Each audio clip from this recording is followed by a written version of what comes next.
Online Racing is sponsored by Elgato, who created this lovely Stream Deck. For more information about the Stream Deck, the link is in the description below.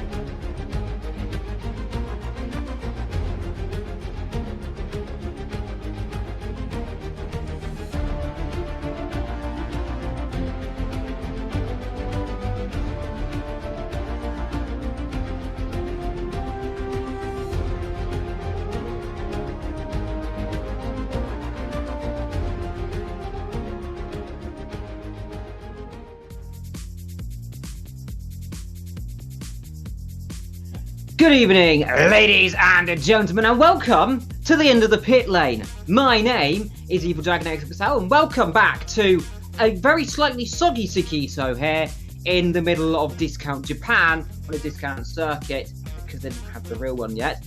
But welcome to what is a 3.5 minute wait because we're waiting for it to get wet enough for everyone to get on the circuit because it's not wet enough yet.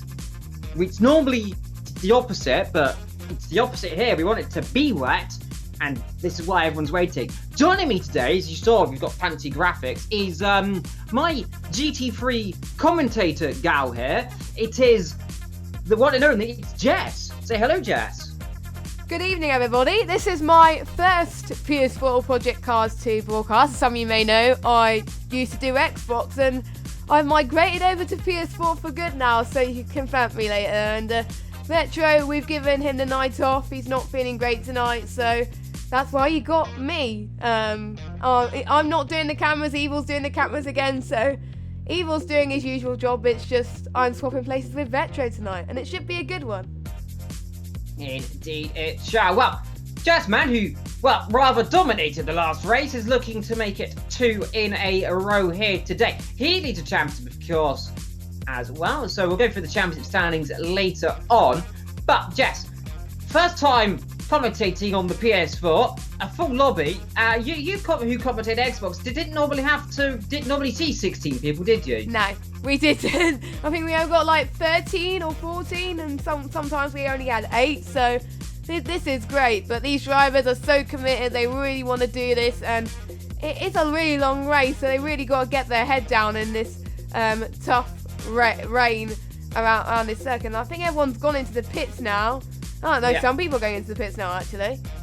Yeah, I've got quite a few of them waiting down the end of the pit lane. I was speaking to VSR Thomas Ethan, of course, who we don't know has been disqualified from the last race and banned from setting qualification due to an infringement last race. But of course, that always happens. We'll move forward from that. So he'll be sitting there, probably just wondering what he could do in the race. He's got a quick car. He was quickest earlier on in practice. So he's hoping for a very good showing indeed. But anything can happen around it. It's Suzuka. Well, it's not really Suzuka, but we're going to say it's Suzuka for easiness. Of course, Sakitto Suzuka, it's very much similar. The only thing that's different is there's no hairpin and a few corners go the other way.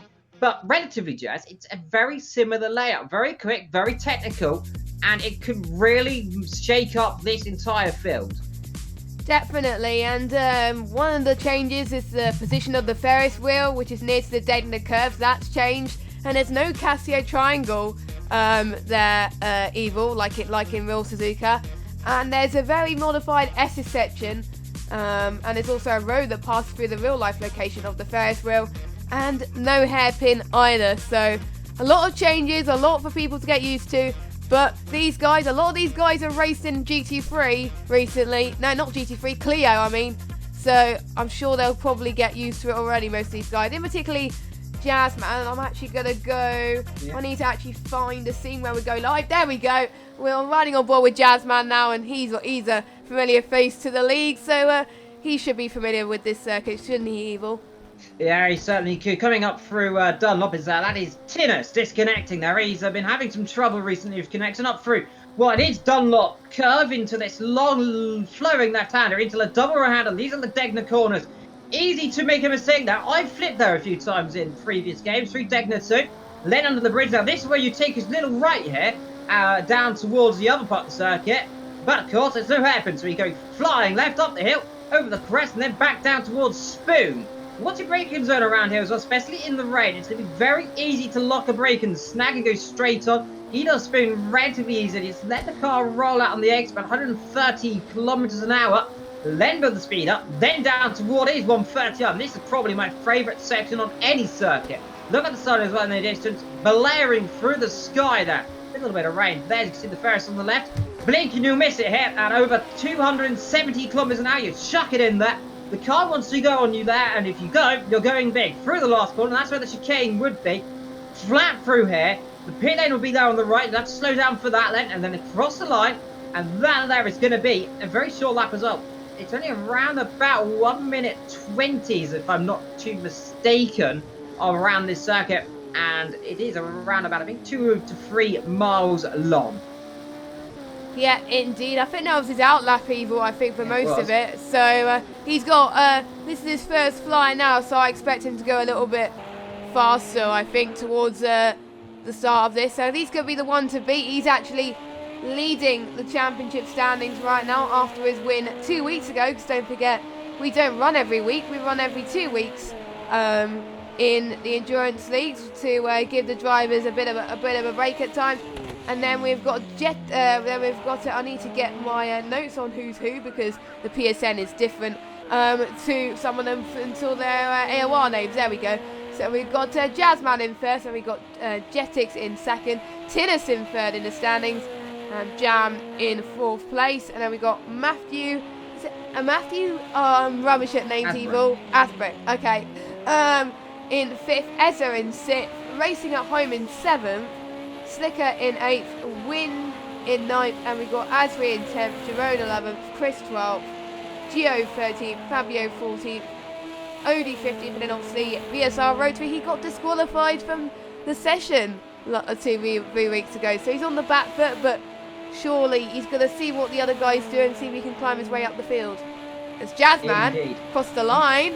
Is it what lap time he goes set? Is he going to be enough for pole at the moment? It is enough for pole. 134.6 Evil. Yep, first to set a representative lap time. It was the first really at the end of the pit lane, so everyone else will be setting other lap times. So I say that Racing at Home goes quicker then by 37 thousandths of a second. So 37,000 between the top two so far in qualifying. Slicker already in third, then comes Jerome in fourth then. We're coming, look, there's I think one of the new drivers, that's Lab8 there in sixth, so he's new to the league there. We got a Racy who's going spinning through turn one. Be careful there as one of the black cards comes through. I'm not sure who that is. Derry McCoy, who hopefully this week is a bit better than last week. He was about 15 minutes off the pace last week, but credit where credit due, he finished the race. He's so far in ninth. Let's see what he can do around this treacherous circuit. He's been putting in a lot of practice recently as I'm just trying to get the car all hooked up around. Well, it's going to be a very difficult afternoon potentially. He's only 6 seconds off the pace so far, but remember that might just be in his outlap so far. Chris in the Activision livery down there through Degner 1 and 2 next at Dunlop, and there you can see one of the redder cars. I believe that might be the car of Jetix potentially. No, it's not. It's the other car there. Jetix there so far to set a lap time in 13th. We've got Matt, who invalidated his lap time last time out, so that's why he's 15th. But Ethan, of course, not able to set a qualifying time. Let's see, Jasmine across the line. Can he improve? The answer to that is going to be a grand total. I would not be surprised if he goes to smash his list. Wow. The answer is he does go and smash it by 0.5 of a second. Does Racing at Home come and respond? No, we know he's quick sometimes in the wet. The answer to that is no, he does not. In the back of the pit, then straight away. No, he improves though. Me too. Slicker across the line. Where does he go? Racing at Home, look, he does get a penalty. Slicker up to third then, so that's a penalty for Racing Home. That'll be a one-place grid penalty, if I believe. Yeah, one-place grid penalty speeding in the pit lane. You want to be doing that when you're so far up the grid, do you?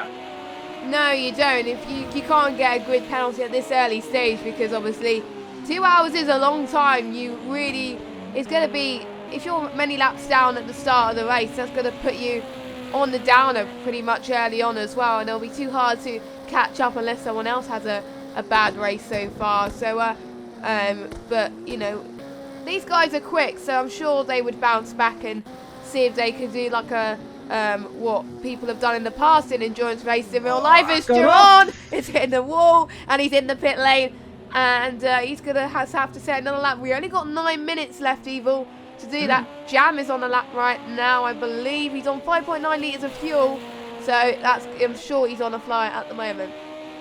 Yeah, like I said, Jess, earlier on, Degner 2 and Degner 1, very little devious things. If you get on that curve on the outside, you can just see there as Jamie does so.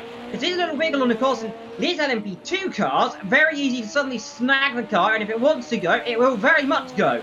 As in the rain as well, because puddles do form. Speaking to Jazzman earlier on as well, as Ethan, as some other drivers pointed out, wait to the end of the race, and especially through towards Dunlop, so the end of the S's, that you can see on the minimap where one car's coming through before that long flowing left-hand up.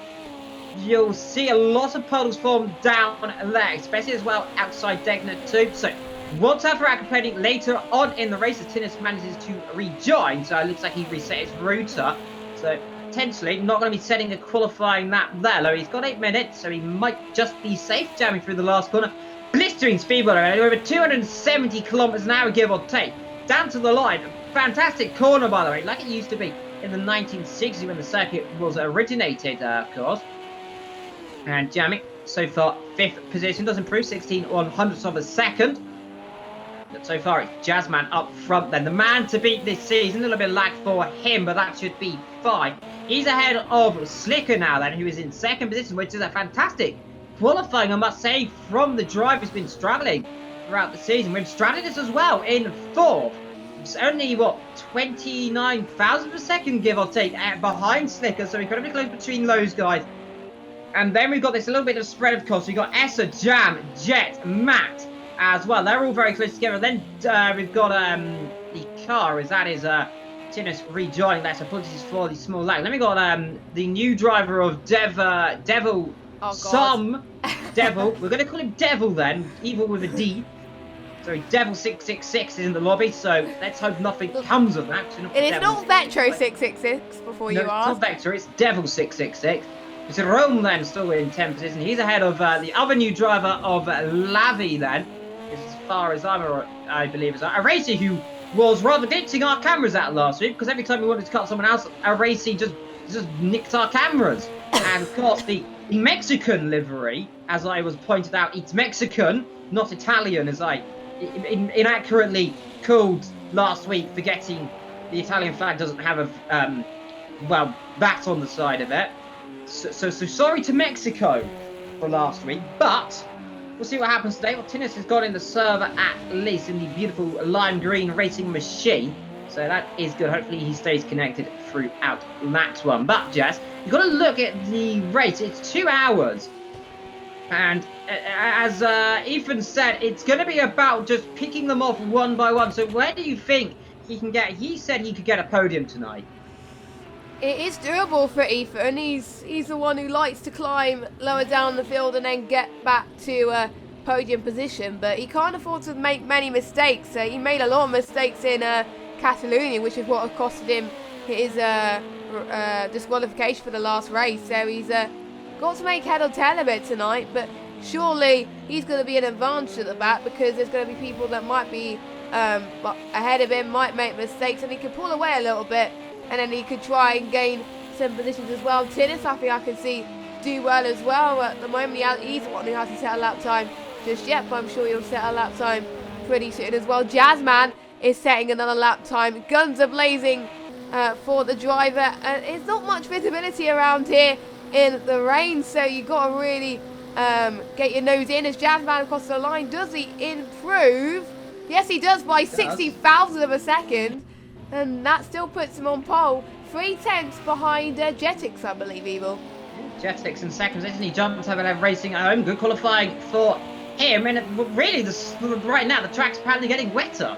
But the times are dropping. Though I'd say that Jetix's last lap is 45 seconds down. That's because he came in the pit lane, I presume. That car ahead, if I'm not mistaken, is that Tinnis? He's Tinnis right ahead of him there. Oh my word. Jetix. I think he lost the rear end there. That's a very weird place to lose the car. So he must have got out on the curb and lost the rear. So luckily for poor old Tinnis, he hasn't wiped out there, because he needs to set a lap time And he's only got 4 minutes to go, so let's see what he can do. He's coming through Spoon. He's got one of the cars ahead of him. That might be racing just up the road, potentially, I believe. Let's see, is it a racing? It is a racing then. In the other car, in the Mexican team CDMX livery. And Tinnis, of course, driving the beautiful, what I like to call the Line Racing Machine, though I will one day get the actual team names right. But right now, I'm calling it the Line Racing Machine because it's beautiful. Through the last corner, flat out, he's getting a nice tow off the car ahead. You get right out of the way at the last moment. Remember, that pit lane is going to be very treacherous and dangerous in the race because they basically stop on the racing line. Today's race, he go 8th position so far. That's disappointing for him, I imagine. Yeah, well, I think so, because we would expect him to match Jazzman and Jetix up front. So he's got one more lap. So it's kind of like one shot for him, really, to get him close to his Jazzman as he possibly can, because Jazzman is his rival in most other leagues. So he's not going to like that Jazzman is way up the order than him at the moment. Indeed. Well, let's see what happens in a little bit time. There's looking at your comments, Michael, in the chat. Our COD, our Super COD, if I'm not mistaken, but one of them at least. One of the many Super CODs we have so far there, as we're looking at Tinnis so far, P8. Jetix still in P2. Slicker Room Stratus in the pit lane. Looks like their qualification is going to be very much over, unless they're coming out now, which I do not see any of them coming out. They've got just over a little bit to go, but really want to be getting out ASAP. S up through the S's, then up towards Dunlop we come. That's the corner, remember, just before that is where the puddles are going to start forming. So remember, if it's going to be raining, it's pouring around Suzuka, and when it pours, there's lots of puddles. As you'd imagine, they can see another one there starting to form through Degner too. You can see that giant puddle there. And these puddles, Jess, of course, for this live run 3.0 can very much form into what I like to call the very big lake. Yeah, well, I think so. Raining around Project Cars 2 is really, really hard due to the fact a lot of people just aquaplane everywhere. I've noticed that in a few races I've commentated in GT3 in the past as well, and yeah, I might notice the same here as well. And obviously the first race we experienced in the dark, but the second race we're actually going to see some more light at the moment, as Jetix has gone fastest with a 133.912, beating Jazzman by 1/10 of a second. And Jazzman, he's not going at all, so he's got to make a move on if he wants to get pole. No. He can't get out, so he's stuck. So Jetix, so far prison the pole position. Matt, meanwhile, improves up to P4 in the other car then, the team car to Jazzman.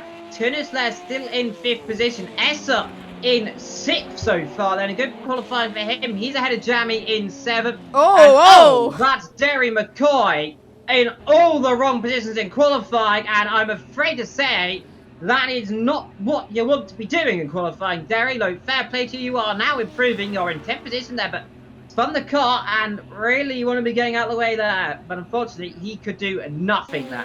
And down the back, we've got Lavi and Racy in 14th and 15th position so far. Yeah, that's already put him at a disadvantage, the ones who went for a spin, so he's not going to go into the pit, set a final lap. The only one that are on the final lap at the moment is Essa racing at home, and Tinnis and the guy in 14th, which I forgot his name because I'm not... Lavin. There we go, they're the people on the lap, but Tinnis is on the lap now. Is he going to be good enough to get up the top of the field? He's going to have one more chance to have one more lap. He's improved to 3rd. That's more like it from Tinnis. That is more like it from Tinnis, but not enough to beat Jazzman. But my oh my evil, that's going to be some interesting rivalry between those two. Yeah, the two rivals in GT3 as well, with Jazz, of course, who doesn't do the LMP2 season, but of course Tinnis and Jazzman, very fond racing drivers. They battle each other hard. They've had contact before. There's a little bit of a rivalry there. Racing at home, though, so far in 4th position, very close to that inside wall, I must say. In the Susan G. Coleman livery, I must say as well. Does he improve? No, he does not. And I believe that is the end of qualifying for him, unless he got one just at the end. He might have S's backed off his lap. So what about Lavi and his other car, Racy then? Lavi comes to the line. Lava, I might say nearly, but Lava comes to the line, and let's see what he can do. He stays 14th position. What about a Racy then in the back of the field? Of course, let's see what he can do. 15th so far. Can he improve at all? The answer to that is yes, up to 10th position so far. And I think racing at home, no, he did not get enough lap time. So Jetix on pole position ahead of Jazzman. Tinnis ahead of Racing at home. as well, who of course will drop down behind Matt. So it'll be Matt then racing at home. Slicker with Stratus, Essa, Jam, and Racing. Chris ahead of Derry McCoy there in that qualifying battle there. And we'll give you the official rundown as well again. So Jetix, a fine pole position there by 1/10 of a second. Jazzman in second. Tinnis in third. Racing at home will start fifth with Matt jumping up to fourth. Slicker with Stratus, Essa, then comes Jam and Racing. Derry McCoy will start in 12th, so Chris and Derry will switch. Diva will start in 13th, Jerome in 14th, Lava in 15th, and Ethan, of course, disqualified from the session last time and banned from qualifying. Has it all to work for the man who is looking for his first race victory in a full season in AOR. Yep, he's running, was it, he won in Le Mans, wasn't it? Yeah, he won these 2.4 hours of Le Mans, but has not won an official sanctioned season race, of course, in the main seasons. He's run in the field leagues, but he's yet to take that crucial victory. Whilst his closest real allies, Mr. Of course, VSR Wolfman and Scold 1808, have both taken 2 to 3 victories so far. So it's a surprise, really, because those two look up to Ethan as an inspirational driver, yet it's Ethan who has not scored a victory, and he's going to have it all to work for around a circuit, which in GT3 Wolf won at, as well in fascinating fashion. Yep, I forgot who won in Clio last time about, but it was obviously Ethan was in the commentary box rather than racing it tonight, so he is going to be the one probably to watch as well. But I've got quite a few people to watch, but the standings have gone off my screen, so but I would say Jetix, I wasn't expecting him to get par. I thought he was going to get second or third or something like that, but he's already on pole, and I could see him being a championship contender, someone to watch out for. Tinnis as well, and also Matt's as well, P4, really good qualifying session from him, as he's going to challenge, and he's on a good position on the track as well, so surely he's going to gain some position as well. Derry McCoy, he is way down below at the moment, but I'm sure that he is going to try and get some overtakes done as soon as he can. Yeah, I'm incredibly impressed, though, to Derry. He's, for how struggling he was last week, yes, he's spun in qualifying, but who doesn't? We've seen everyone spin, but a massive improvement. He's jumping up the field bit by bit. He was last position last time out. Now he's 12th, so he's slowly improving there. So good to see around a circuit, which is more difficult than I said in Spain, of course, because it's in the rain. So he's done an absolutely incredible job indeed. But yeah, Jetix starting on pole position.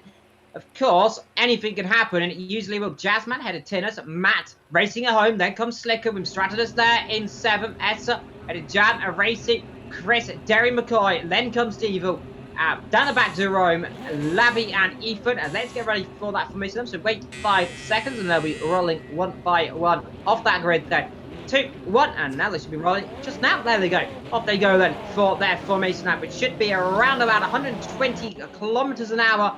Of course, I believe that's around about, what, it's 180 miles an hour-ish? 80, I think. I'm not entirely sure. I haven't 80. done this in ages. I had to get used to the formation lap quite a bit, actually, because obviously I only got told this afternoon that I was filling in, so I had to do a bit of research there. But yeah, it's 80 miles an hour.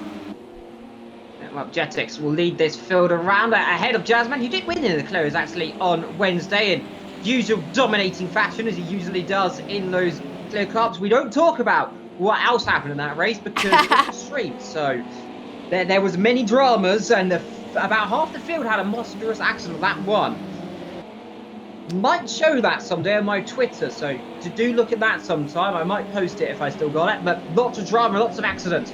But never mind that, as we go past the beautiful Ferris wheel in the background there, of course, roomed in all those millions of lights, which look beautiful when nighttime, but of course this is in the bright of day, the early mornings at least as well. Look out for Jasmine. He'll be expecting to come through really early on the couple of laps, so see what he can do. Tinnis as well. He'll be challenging Jasmine throughout the entire race. He had an accident last week, of course, well, 2 weeks ago, which cost him that real chance of a podium. So did Ethan, and that of course didn't allow Jetix to get that podium as well. So anything can happen. Now just look out for the opening couple of laps as well. Remember, it's at its driest right now, so these tyres are not going to be at operating temperature, operating fit. The cars are going to feel very second-hand for the first about half an hour of the race. Yep, so this is something to keep our close eye as we get towards that part of the race, as well as we're getting close to the start of the race as everyone is going into formation now, and I will let you take the start, Evil, like you usually do. Alright, thank you indeed. Well, ladies and gentlemen, boys and girls and children of all ages, are we going to see sunshine? Well, we're going to see rain, that's for certain, because it's raining on the circuit, but are we going to see happiness and things for Jetix, or is Jazzman going to run away again? As we get ready then through the last couple of corners, through the last corner we come then. Jazzman, he's got a chance here today of extending that championship lead, but can Jetix somehow make a surprise and a shock? And what can the rest of the field do, especially Ethan down the back? Because we are racing in just a few seconds, and now I believe we're underway then to Jetix gets the start on then. Very a bad start, I must say, for Jazzman behind, but everyone running down through turn number 1 then as he comes towards it. Jetix lead ahead of Jazzman, then comes the rest of the field, everyone clean though, it looks like through turn number 1 then. It does seem so that everyone has got away though. 1-2 cars off there. That's Esther going wide in the background there in the black car. Ethan already up 2-3 positions already from the back of the grid. So good start there for him. 1 car wide through turn 1 as well. That was Esther. And someone else knocked one of the bollards off. But good stuff from Jetix. Good stuff from Jasmine. Then Tinnis as well up to third. Then comes Matt ahead of Racing at Home. Then comes the cars of Slicker, Wim, Jam, Racing. Then Chris. And the rest of the field slotting in behind. 1 car wide there. That's a Racing going wide, I believe that it was.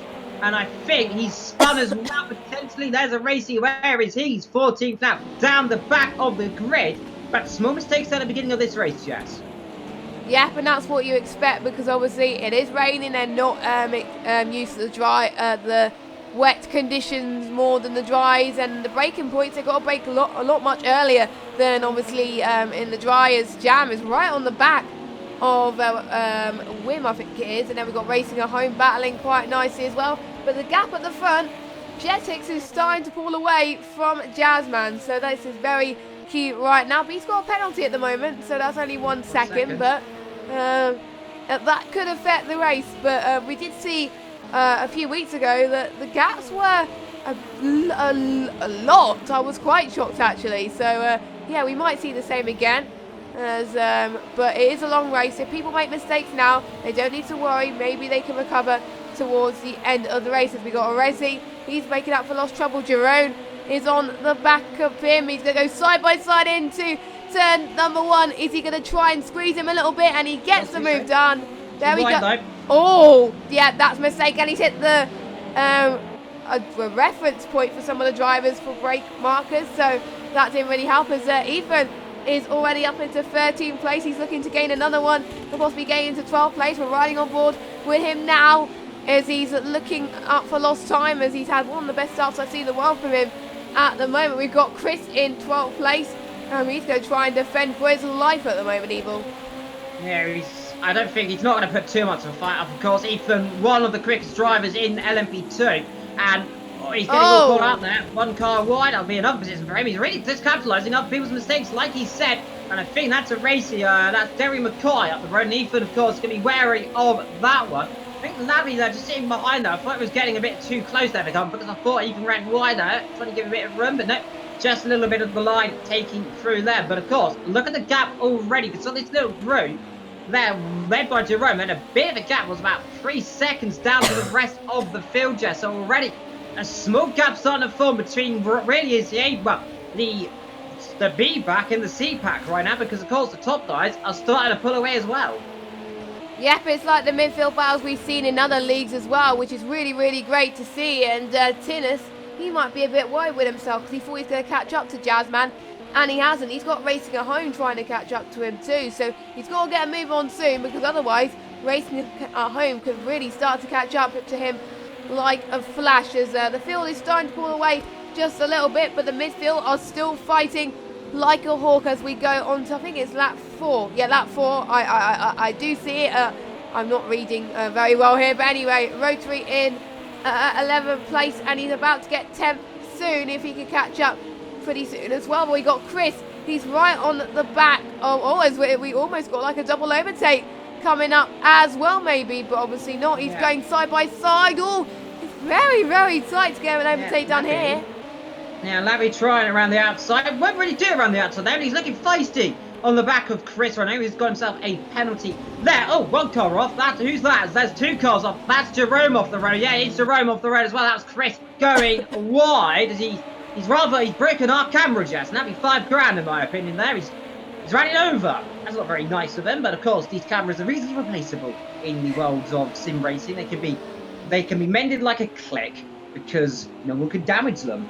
Well, Derry McCoy still in 9th position. He's doing well so far. He hasn't spun yet. I'm not going to curse him this time, hopefully, but Ethan out already up to the top 10 there in the background. That is Jerome running wide a little bit. And it'll be his teammate, if I'm not mistaken, is that? That's the Activision car. Having got the inside is 130. Back off! Oh no! It's happened there, and that was always going to happen down the straight. Chris into the side of Jerome, and you could see, oh my god! And horrible accident there.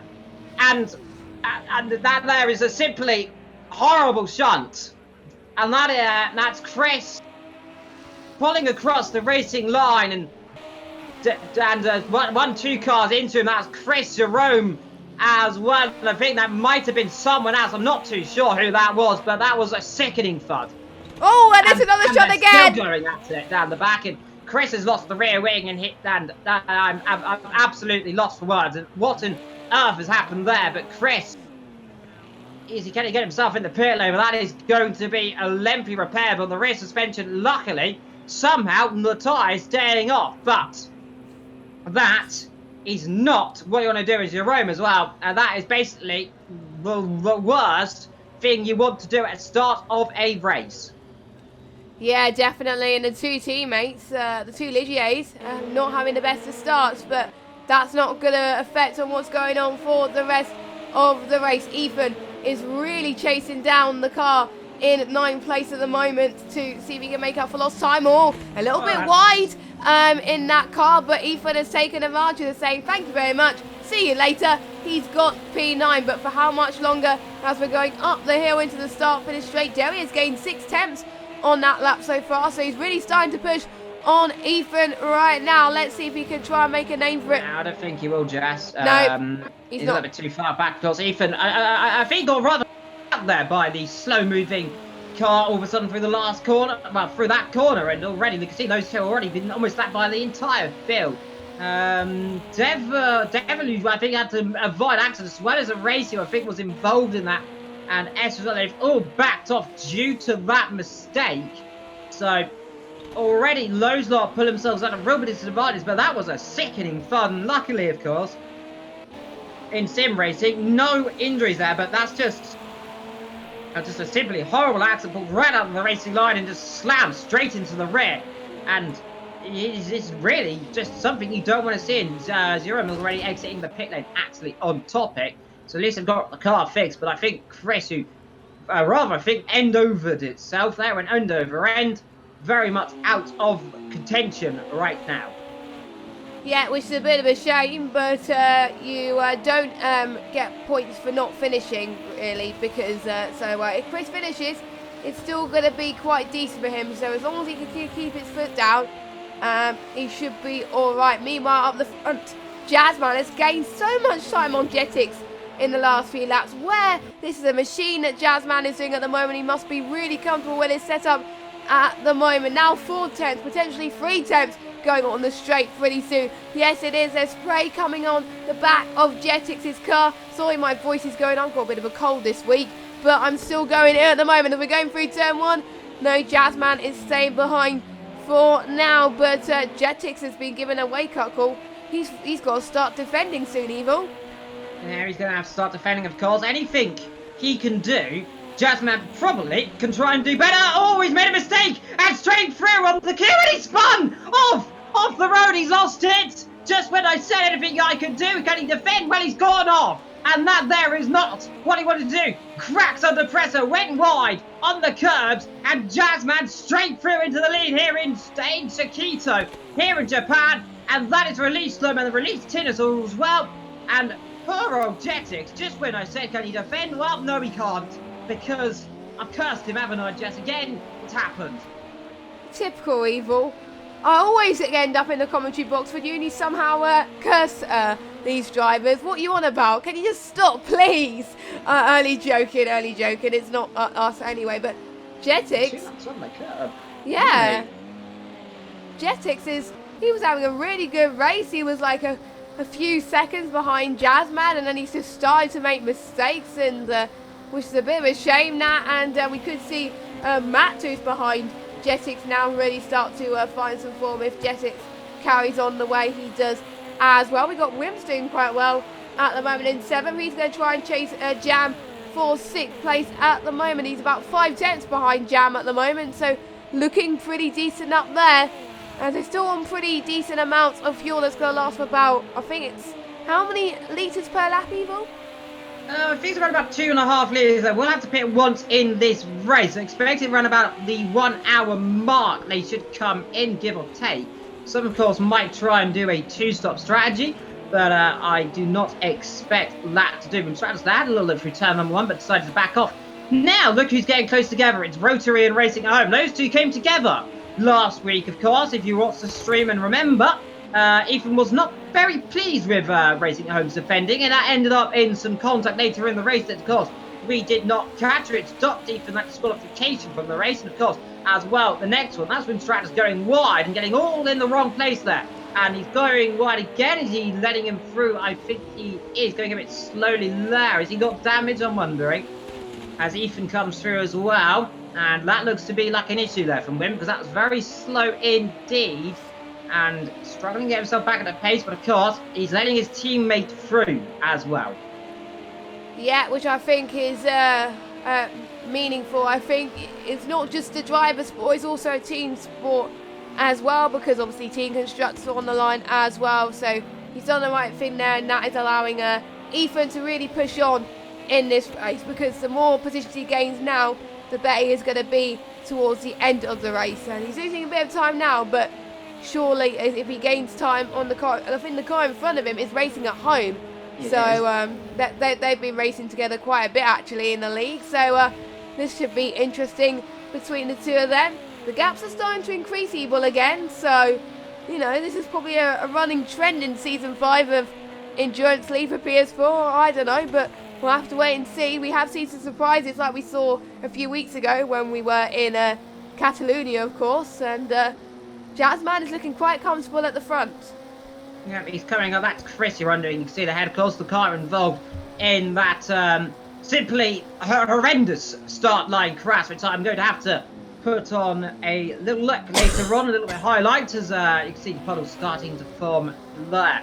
So far, Jazzman leads this race ahead of his good old rival Tinnis, who leads 2, very consistent. Look at them already pulling ahead. So Jetix now, he's, I think, 35-2, so he's saying quicker lap times than the rest of the field, but inconsistently. We're looking down the field, we're waiting for what Ethan could do. He was actually, racing at home. Fun. And it must have gone in the car there. Doesn't look like Ethan's got damage on board. We go over them as we're looking through the field there. So Ethan now ahead of Racing Home. So it looks like he got on the curb, spun the car. Didn't look like it. Does it look like he's got damage? Doesn't. No, Racing at Home and Ethan were a little bit further apart, I think, than we thought. So I think Ethan is fine. Racing at Home, though, is not. Racing, meanwhile, catching Larry down there in the battle for the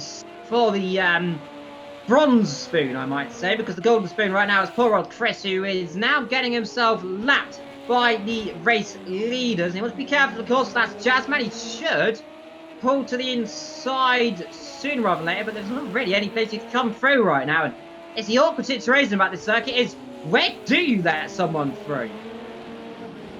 Yeah, I find it hard around this circuit to try and let people through, to be honest. That is not the place to let them through, but to get through in time. Jazzman, who's very aware on a circuit like this, saw that coming very early, because that's not the place. Racing Home's got damage, so I'm wondering, he must have hit the wall very heavily then. So now to go top the car up with Phil. That will be a 2-stop strategy there for him. That's Chris now getting himself lapped by the next car, and that'll be Tinnis to come through as well. And this is probably a bit more of a better location to get lapped, I suppose, Jess, isn't it? Yeah, I think so. If you want to overtake on the straights, really, is all. As he's gone off a little bit. I think he's letting Tinnis through, which is fair enough, and he's knocked something off in the process. And anyone using that as a reference for break points, they're not going to like that one bit. But there we go. Tinnis has got some clean air now to try and catch up to Jazzman in first place, Evil. Yeah, he has. He's got a long way to go, Lauren. Now, saying that, not too far, 2.5 seconds. The top three separated by 4.1 seconds. It was closer than it was last week.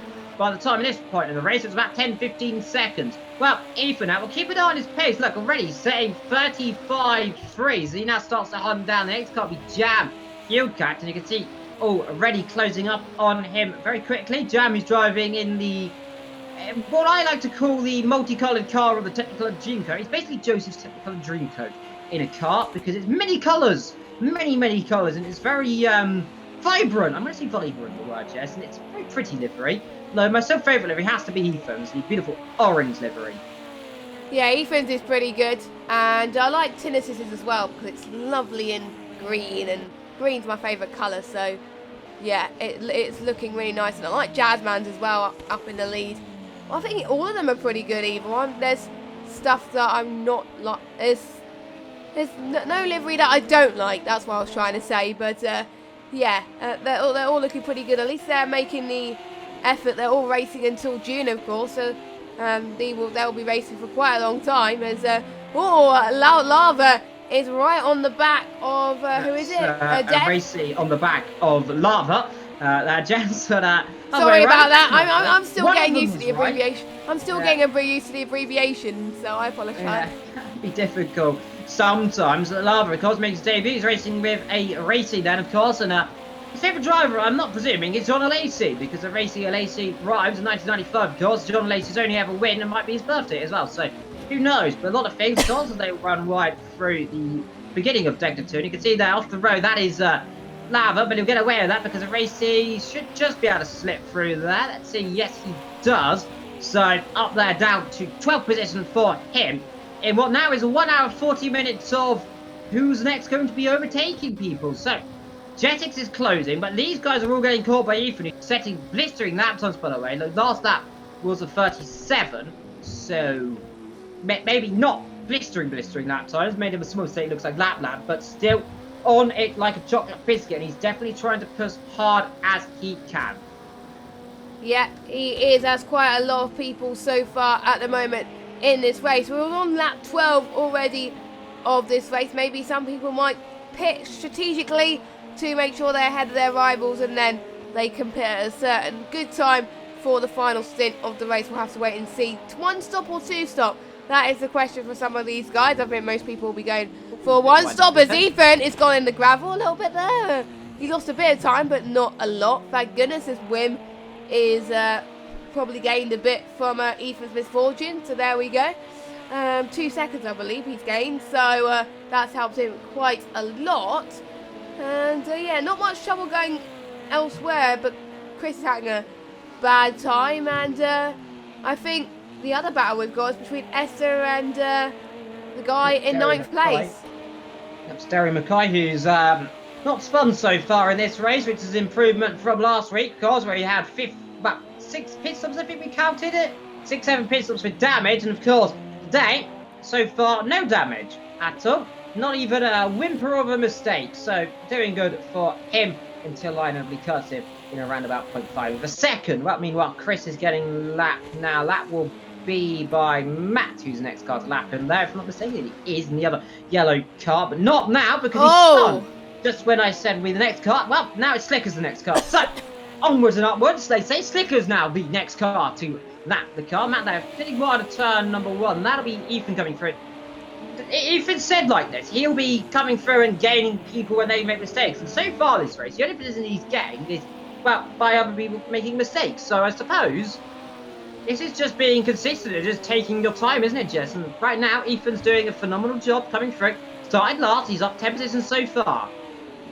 Yep, and I'm usually a person that likes to be conservative as well in these type of endurance races, because you never know what might happen. You don't really want to push too much, because otherwise you're going to end up like what Chris has done, down in last place. So Yeah, so Ethan's done the right thing. Essa has done quite in 10th at the moment, so he's dropped a little bit.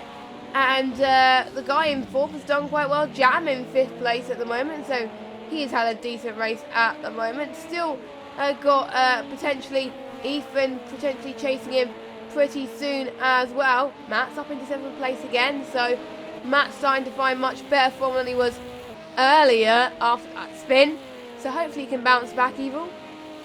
Yeah, there's always a possibility, of course, and through they come. That beautiful last corner, I must say. It's absolutely phenomenal when you're flying at, what, 170 miles an hour, give or take? I think that's going around about now, about that speed-ish. I'm in kilometers now, so it's a bit hard for me to tell exactly the speed they're going in. About 170-ish potential miles now, about 170 there. Esther's still closing up with Derry Mackay. That now gap is 5/10 of a second. Top two separated by just under 2 seconds, or just around about that 2-second window. So we're just waiting right now for first round of pit stops, which will not be for around about another 30 to 40 minutes, I give or take. There is Derry McCoy. A bit of covering the inside there, but no real challenge from behind. As Ethan, I think, is already on the back of, he's already definitely in the window of Jammy as well. So those two closing up bit by bit, and Ethan now challenging for what will be 5th position in this race. And she said the podium is an opportunity. Well, right now we haven't got hard through the race, and he's already up to 6. So I think definitely 3rd might just be on the card. He's only, what, 14 seconds off of that podium so far, and that is pretty close, so to be said. Yeah, don't jinx it though, Evil. Oh! Was that Essa off? Was that Derry McCoy off? It's Derry McCoy wide. And very similar deliveries there, I must say. Derry McCoy is not in a good place. That's going to spin the car, and that is not good. How? How did they not crash? I'm not too certain about that, Jess, but magic. Magic there, the magnetism. That was exactly the same kind of incident that happened with Jerome and Chris earlier on, but Derry McCoy and Essa proving how it's done. How did they do that? They're like machines. So great job, great racing so far, especially in these wet conditions. I mean, the spray is going to be really hard for them, and they must be judging their braking zones really well. So well done to them as well. So running on board with a PSR Rotary in 6th place at the moment, and he's got Jam in his sights up as he goes on to lap 15 at the moment, getting really good speed on the S section at the moment. That's really going to help him to gain some momentum to see if he can get the move done, possibly on the straights. He's gaining on Jam at the moment. Let's see if he can challenge him. Right now he's only 1/10 down on his previous best, so looking quite good. As a bit of weaving there from Jam at front. So let's see, I think he's now about 5/10 behind Jam, now 6/10, so looks like Jam's gained a bit more speed on the straights. So we're going up the hill.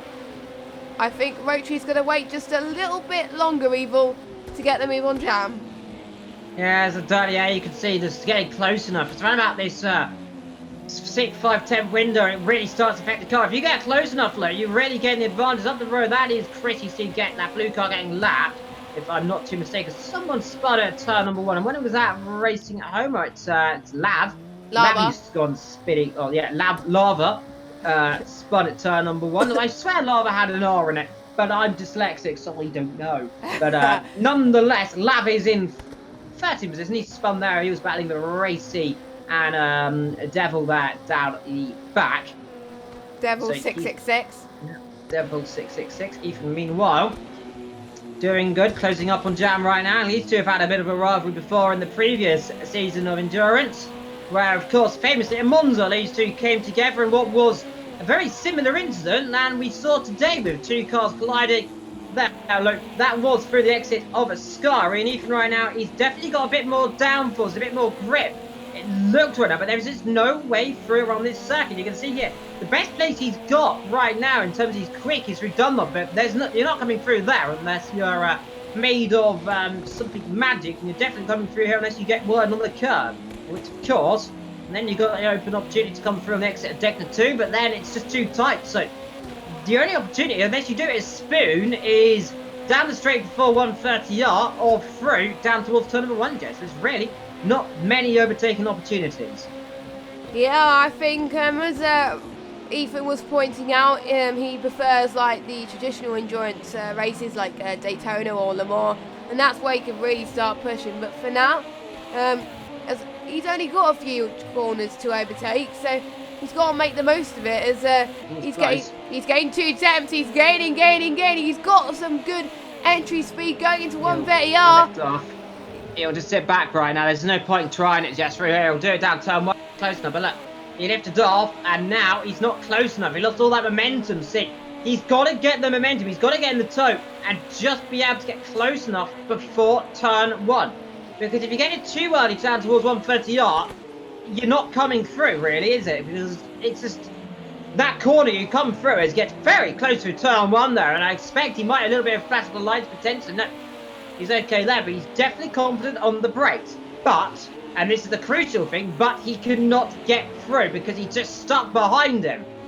And he's going to be getting frustrated, I imagine, right now, because look, he was 14 seconds off the guys up the front. Now he's 18, so he's dropping back more and more. Yeah, quite a bit there. So he's got to make the move now, because otherwise people behind him aren't going to see this opportunity sooner rather than later.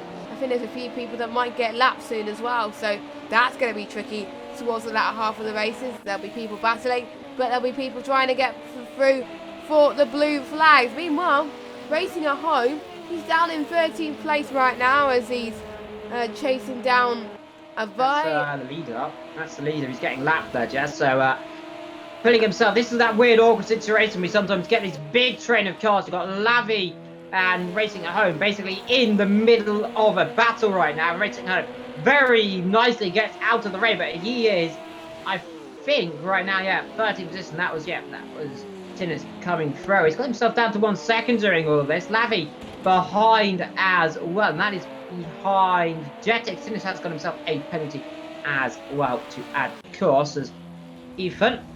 Has he gone off somewhere? He has gone off somewhere. And I'm wondering, is there a car with damage behind somewhere as I see? Or was that someone else going slowly? No, it wasn't. So, Ethan in trouble here today, and I'm wondering, someone went very wide there. I'm wondering who that was who went wide, because there's a huge ball that just got flown up in the air. But, looks like, Ethan getting himself right out the way and over those curbs into the pit lane, and that is not what you want to be doing. That, again, second race in a row, he's had issue, and that's Chris in the pit lane as well. And, oh, don't tell me. Could there have been contact, I'm wondering? Might be. That is very unfortunate for Ethan. He's flashing his light. He's not happy with something. He's flashing his light. Has Chris and Ethan come together? I think they might have. Because that flashing of the lights makes it seem like there's been a coming together. And I hope there hasn't. Because the poor old man has been absolutely just bewildered recently. The last couple of races with issues. And it looks like potentially another issue to add to that list.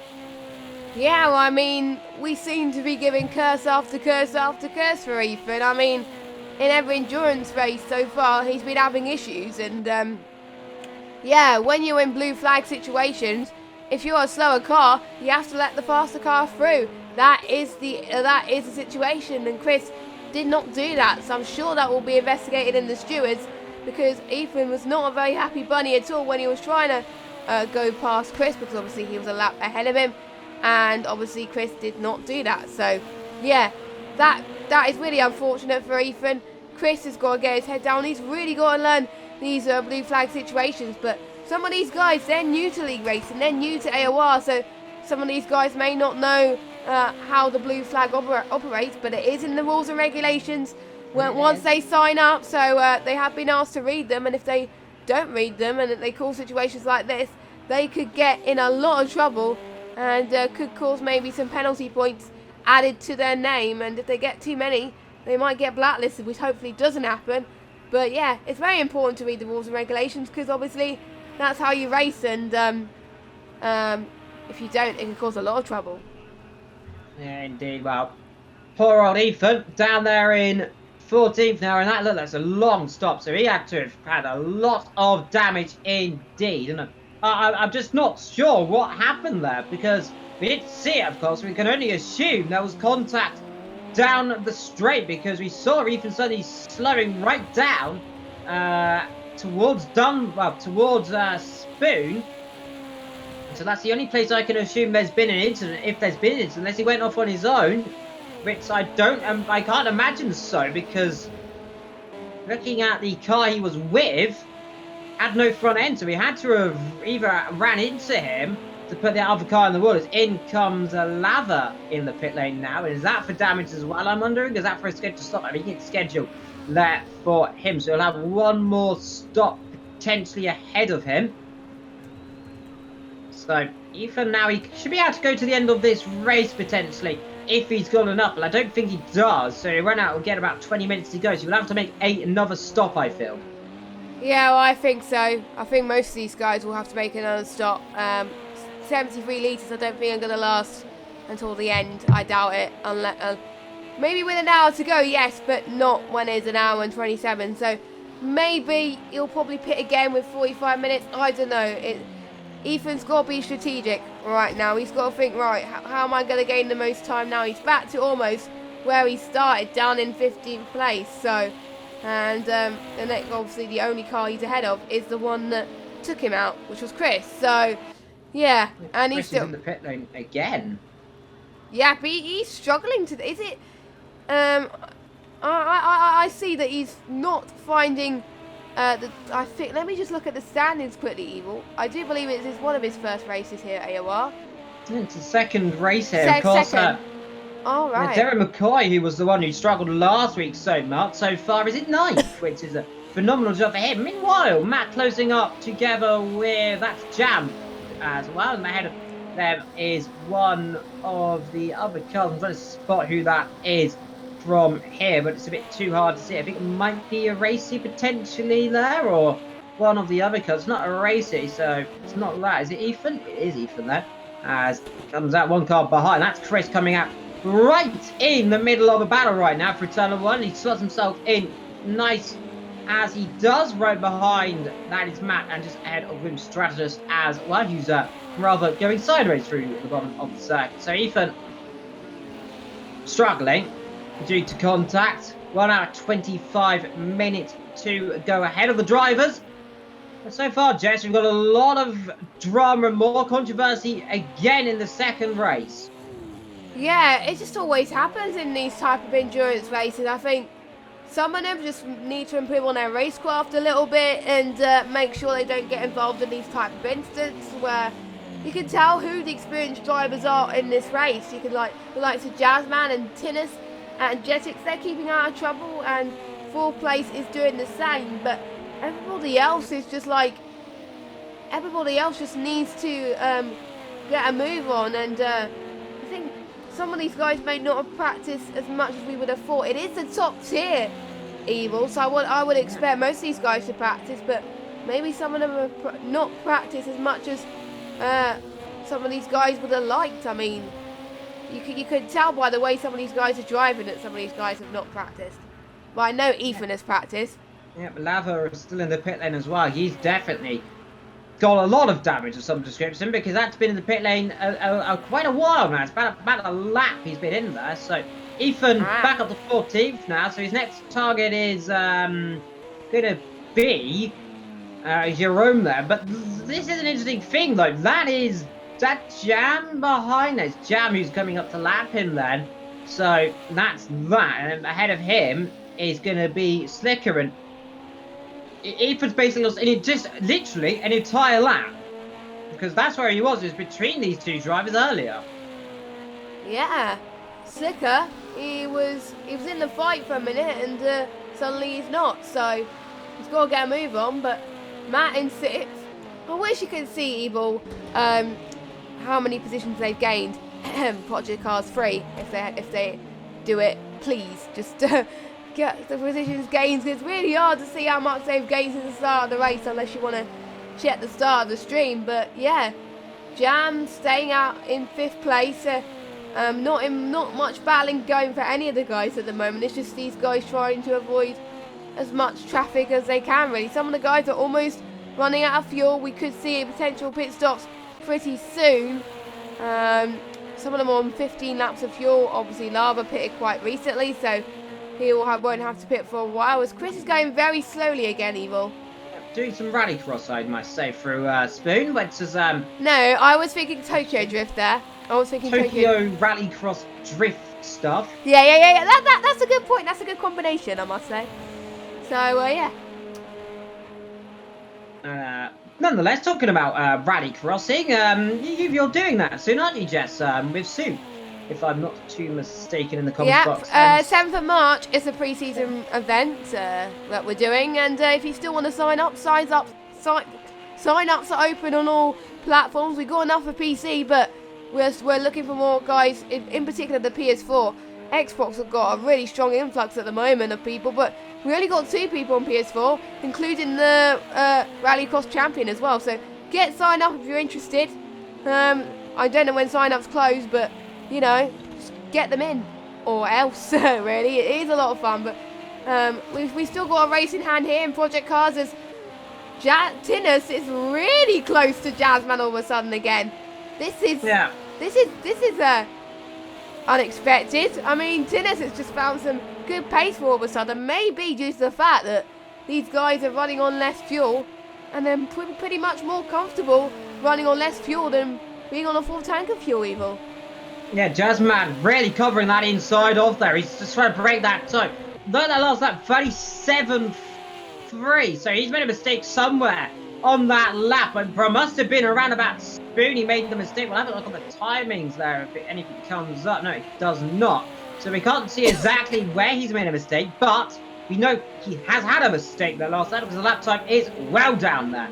These two, of course, these top 3 are all just still flying away from the rest of their field. Of course, Ethan would have been closing up as well. You can see the lap time 35.7, so he's really just with his lead 2-3 cars. So that's his pace, but he can't use it now because he's stuck down there in no man's land. But Jazzman stopped making his first mistake of the race, and Tinus always sitting behind, always waiting, just there. He's lurking. He's like a shark, ready to bite. And if he does bite, it's going to be a very big bite indeed. Yeah, I mean, I wonder when he's going to get the move. If he wants to get the move done, he's got to make it done before the pit stops, because a few more laps, if they don't do it before the pit stop, you're going to rely on the pit crew, and that's quite difficult in itself as well. So we'll have to wait and see. Don't forget, Tinners has got a penalty, so he's already on the back foot to Jazzman. Jazzman, of course, has got no penalties. The guys in red, they've got penalties of some sort. The ones not in red, they've got no penalties and squeaky clean. Right now we've got Tinus on 1 penalty and 1 second. And Tinus is in the pit lane. No, Jazzman's in the pit lane. So yeah. Tinus trying the overcut then, so that's going to be interesting. That pit lane is so dangerous, I must say. Look, they come in, which is, I must say, on the racing line. We'll show you when, with the likes of Jetix and Tinus, when they come in next lap time, and especially anyone else who comes in the pit, as you'll see how quick they're coming now. Very much you brake and start slowing down on the racing line, which is not ideal, I must say. Braking on a racing line on a live racetrack is not the ideal thing, but you have to do it on this circuit. I mean, normally you would have to take the other pit lane. If we go on board with Esther, I'll show you what we mean. So, is he's the nearest car to the last corner. So, you would be braking coming out of this corner. And what you would be doing normally is taking that right hander there. You'll see that little curve. That's the entrance of the pit lane, that chicane and all that. Of course, here in LMP2, we've decided probably why that is best taking the quicker entrance in, because slamming on the brakes and stopping very early, which is literally on the racing line, because the exit of Run Fatiari is just a little bit too dangerous. So we've decided that they can kind of cheat a little bit and take the alt route in, which alas is also kind of dangerous, as in comes Derry McCoy in the pit lane then, as well as Jazzman's back out in crucially clean air, low Jazz. Yeah, that is crucial for Jazzman. I mean, that's going to help him gain some more time on Tinnis, who's going in the pit lane right now. He's going to hope that the overcut is going to work for him, and Jazzman's going to hope that the undercut has worked for him. We'll have to wait and see. It'll be interesting to see, but his lap times in the next lap to see if that undercut has made a difference on Jazzman. That's what made the difference last race, and he ended up winning the race because of it. And also Jetix hasn't pitted either. He is the race leader out on track at the moment, but obviously he's yet to make a stop. So your net race leader is Jazzman down in 7th place, and quite a few other people in the pits as well. And I would say, Evil, I think a few people are timing these pit stops quite alright, because then after this pit stop, they will pit with around about 45 minutes to go of the race as their next pit stop, and then that'll be it. Or probably with half an hour, we'll have to wait and see, but they're just timing it well. Some of these guys, they've got plenty of fuel, and they're still pitting, so I guess they're judging the timings a little bit more as well. And some of them might be saving fuel. Oh, this is very close to the pit lane. Tinnus did not want any of that, and he's been forced almost off the pit racing line a little bit there. Jazzman's ahead.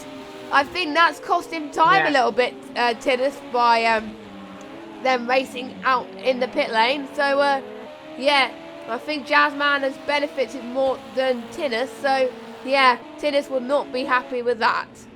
No, I don't think he will be. That's Devil up for 50%. He's yet to stop, but that was Derry McCoy, I believe that was there. Yeah, that in was. all sorts of the wrong places. And normally, if I saw that was the leader behind, I would have slowed down at the pit lane, let him through as he wide through Degner 1. Jetix managed to get in the pit lane as well. He had very low fuel. So let's see where he comes out. 35.8. So Matt will come in this lap as well. I'll be shocked if he doesn't come. You'll see him come in now, and straight in he comes.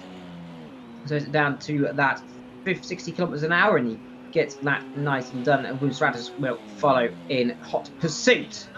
Ah, sorry, I can hear. As I hear my beautiful voice in the background, it's so beautiful. So I was getting the chat up. Tinnus. Then comes Devil. Then comes Slicker. Devil yet to pit lane. Led to pit. So he'll drop down. Slicker. Then comes Jam. Ahead of Racing at Home. Essa. Racing ahead of Danny McCoy. Then comes Jerome. Ethan down there, and he's going to be stopping once more. So it's not over for Ethan. He's still got a chance because he'll be stopping once more later on, around about 45 minutes of the rest of them, and then it'll sync up quite well. So don't count your silver spoons there for the driver. Meanwhile, Jetix is out, and I'm not sure what's happened here, Jess, but Jetix leading. I mean, we haven't caught No, Jetix hasn't pitted yet. He has pitted. Has he? He has 74 litres. They've got 68. He's just come in. So, wow. Yeah, no, I think he's not changed tyres. You know what? I don't think he's double stacking the tyres, you know, Jess. Whereas Jazzman and Tinnus have. So that's why Jetix is in the lead. Wow, that is a gamble for Jetix to just pit just the one thing. I mean, these tyres are not going to last pretty long, especially in these conditions. And, you know, I think we'll have to wait and see what happens. We do have a question in the chat from Typhoon. Hello, how are you doing? Who do you both think will mess up, especially in the weather like this? So, yeah, who do you think will mess up in the last hour and 14 minutes? Who do you think will be the most vulnerable, Evil? Well, you can only say Jazzman's got the silver platter right now. If he makes a mistake, I will be gobsmacked. So, not Jazzman. I'm not going to curse him. Tinnus, he's really good. These two drivers are GT3 champions as well. Very good in the wet. So it's going to look bad. If there's anyone who's going to really struggle, I'd say it's going to be these new guys. Derry maybe, Jerome, we've got Lava and Chris as well. All these guys down the back, they're most likely going to be the ones that are susceptible for a mistake. Meanwhile, Paddy Asbrek he got an issue. He's going slowly. What's happened there? Ah, he's struggling a little bit there. Is that a slow down penalty, I think? I think that was a slow down penalty. No, he's going slow up. Darren has an issue. He's going very slowly all of a sudden. Oh! Half throttle. I can't tell if it's smoke coming out or spray. I think it's spray, isn't it? Yeah, it's spray. Right, so he's got something wrong with the car there. Now, he's had a wheel issue before where it's not worked properly, and I'm wondering, could that be a pedal issue, however? Because you can see, look at this, he can't get it. That more than half, it looks like. As I mentioned Jerome, he's in the pit lane now for his scheduled stop. But we'll have a little look there for Matt.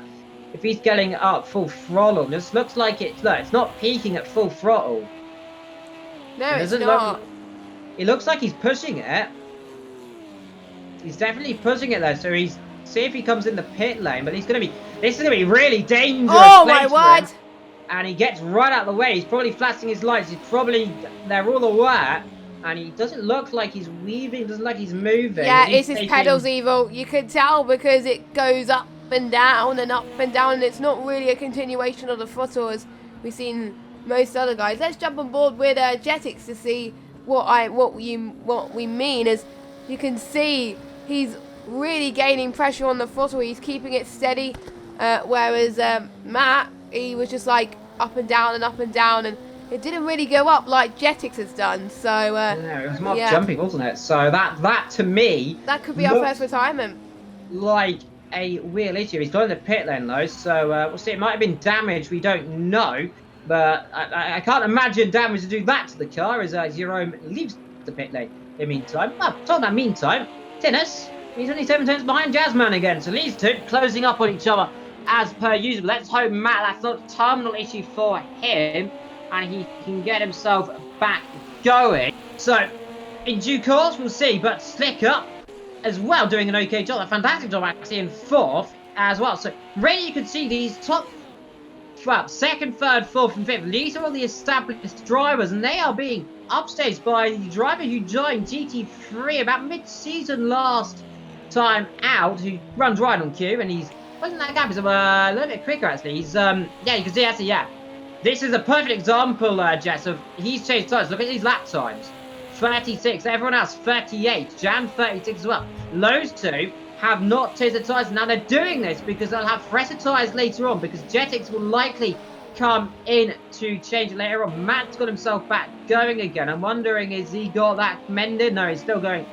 Still issue. Look, you can see, look at the throttle. Yeah, it's his pedals. It's his pedals. That's an issue, isn't it? That's a really big issue. I think he'll be forced to retire the car, which is not what you want to do. It's you can see it, look, Jess, it's not peaking over the 8, so that to me just looks like it's not sticking down. No, it's not going into 6. I think most known with wheels. You've got a wheel yourself, so do you potentially know what the issue could be? I think it is pedals. I can tell because you'll be going full throttle. He gets himself. You'll be going full throttle in the straights. There. You'll be going full throttle. So, yeah, it's definitely pedal issue. So I won't be surprised if he goes into the pits. And he's giving a good go, bless him.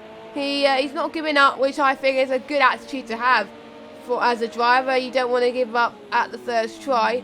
If you first don't succeed, try again. And then if that doesn't succeed, then give up. So he's on the try again phase right now. And, yeah, I won't be surprised if he retires the car. He's not retiring yet, though, so I'm guessing he's still finding a little bit of life at the moment. Oh, that was close for racing. That wasn't racing at home. That was the point, wasn't it? I think that's a racing. It might be. Yeah, it was a racing dad coming through, and you got to feel for Matt right now. He's struggling. You see, look, it's peaking around about that 8 there, so it's definitely getting more. But I'm just trying to figure out what that issue could be, though. Jess, oh no! Oh, that is not what you want to be doing, and that somehow was not a monumental shunt. And, whew, wow. That was close. That was a bit too close. I'm not sure who on earth that was. That wasn't Ethan there. That was one of, was that Chris? It was Chris. Oh, God. So Chris somehow avoided what would have been an absolutely monstrous accident. But like I said, just as a wheel user yourself, have you ever had that issue potentially where your pedal isn't sticking down properly? Yes, F1. There was an issue in Australia, turn 12. Literally, my pedals and decided to not work, and I ended up trying to get the wheel to turn straight.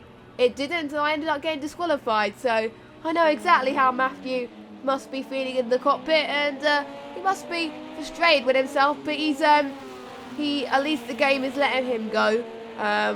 If it was the F1 games, it wouldn't have done that, so at least he's still continue anyway. Meanwhile, the gap, Jazzman and Tinnis about 9 attempts now, whereas Jetix is 11 seconds. He's flying on the circuit right now. His penalty does not seem to matter, Evil.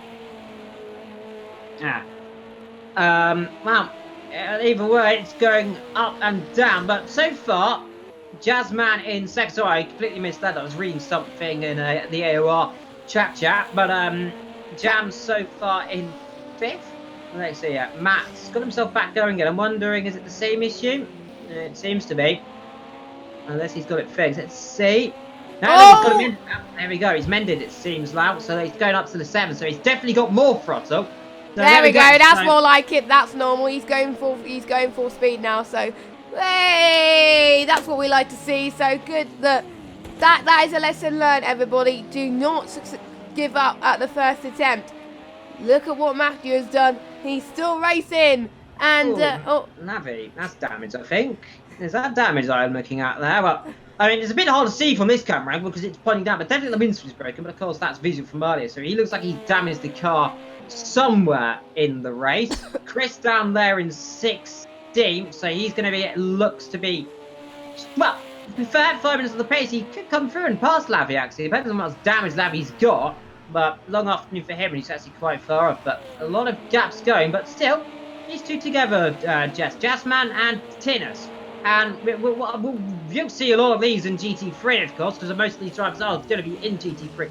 It should be announced, the announcement thread should be up with, as far as my pigeon told me earlier on, potentially by the end of next week.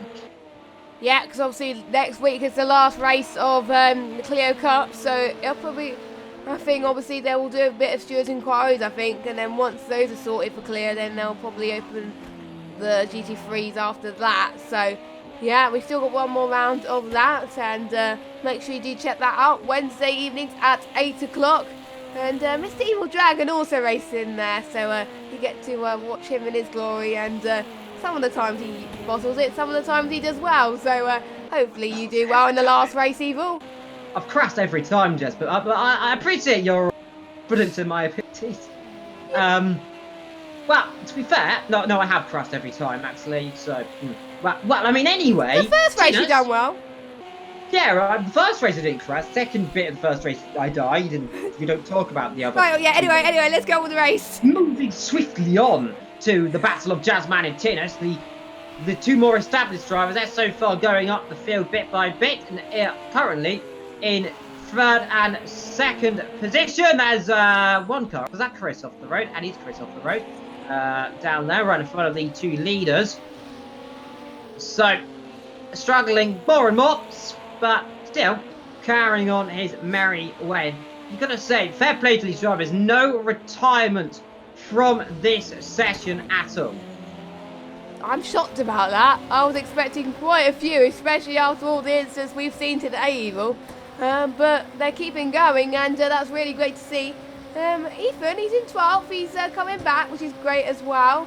And we're starting to see people that are, you know, still thinking that they can salvage some good points out of this, because you know, that is great to see. Even though Chris and Lava in 15th, they're still going. So everyone's out of the pit lane now, as Tinus has dropped a little bit of time over Jazzman. So maybe Jazzman's setup is more geared towards the straights, whereas Tinus may be more on the corners. I don't know, but we won't know on these setups. Only the drivers do. But yeah, it'll be interesting to see how that unfolds, as potentially we've got about 15-20 minutes before the next pit stops. Or maybe they might pit on the half hour. We'll have to wait and see. And yeah, that's my voice is almost gone. Yeah, your voice here, my stage, yes, it's sounding croaky. Meanwhile, I expect Rotary or Ethan should be in around about 45 minutes, so we'll be in by the 45-minute part. So about 25 more minutes, and he should come in. That'll take him to the end of this race, but no battles going on so far up and down the grid. The only real one we've got so far is this battle between Jazzman and Mr. Tinny Boy Tinus. Tinny Boy. Oh, God. In third position, who's doing an okay job. He's keeping himself there and thereabouts, and I've got to say, consistency's been there for him, and I'm surprised by Jazzman as well. No, they are starting to catch bit by bit. Jetix, who should be in the pit lane, he's coming through, lapping. That's a racy there. He's coming through there, so getting himself through nice and easy. That cost him a little bit of time. 1.4 seconds they just lost there as Derry McCoy is in the pit lane then. And that, I imagine, must be for damage because that's a little bit early for him to come in. So you'll still have to come in one more time. Yeah, I think so, Derry. I swear I've seen him in the pit lane more than other people this race. But you know, I'm guessing he's being a bit strategic at the moment because 51 litres of fuel, that wouldn't be normal to pit now. So I think that is damage, I think, on his car, which is not very good, especially we're almost halfway into this race already. And this is the crucial part now where these drivers may start to make a little bit more mistakes as, oh, someone's gone wide. That's racing at home. Yeah, it is. And this is going to be interesting. Right, so this is Ethan coming to try and unlap himself right now. And this is that awkward situation we have when, because Ethan spun earlier on, he had that damage due potentially to Chris. We'll speak to him later.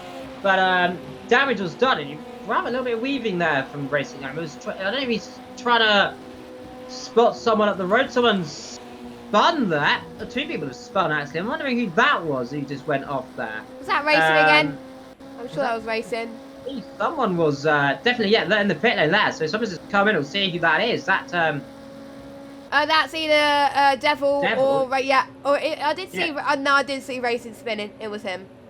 Yes, yeah, someone spun coming towards the pit lane. Oh, God. Both black liveries. Nonetheless, kind of releases Ethan into a bit of clean air right now. He's so far 10 positions yet to stop. Remember, so that'll be interesting. But racing at home, he's going to have to make one more stop again. By the way, because 1 hour, that's not going to do the entire hour. So he's going to have to come in again, and that is not what he wants to be doing. No, definitely not, Mr. Evil Dragon. I mean, you can't do that at this later stage. I think we're going to start counting the record pretty soon as well. How many pit stops people made this race. I think a lot of people will be talking about it so far. And the gap now between Jazzman and Tin is 1.2. So still holding steady. Chris in the pits again. He's not having a good old time. He's pretty much 2 or 3 laps down off the leaders. Probably more than that.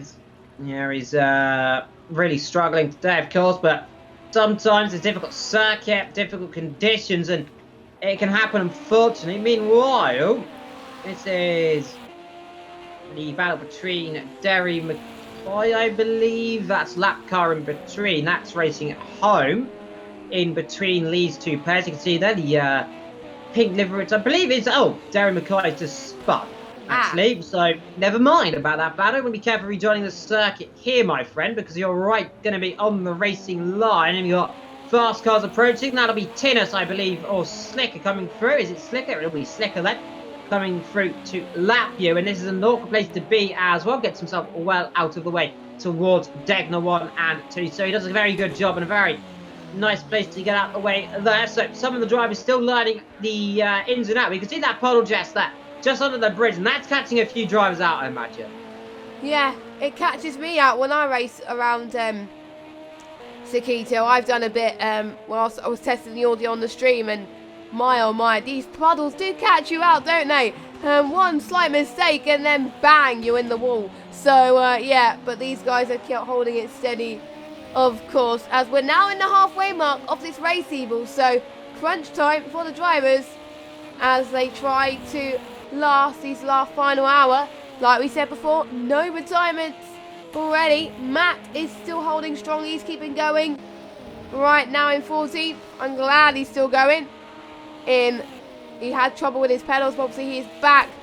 And yeah, his pedals are looking dusty, fine and dandy right now. Jerome, we haven't talked much about him, Evil, in this race so far, have we? He's down in 13th, minding his own business, and he is, I think, he's still got a bit of traffic to deal with, unfortunately, but at the moment, he's not gonna be very happy with his result, but he's keeping going.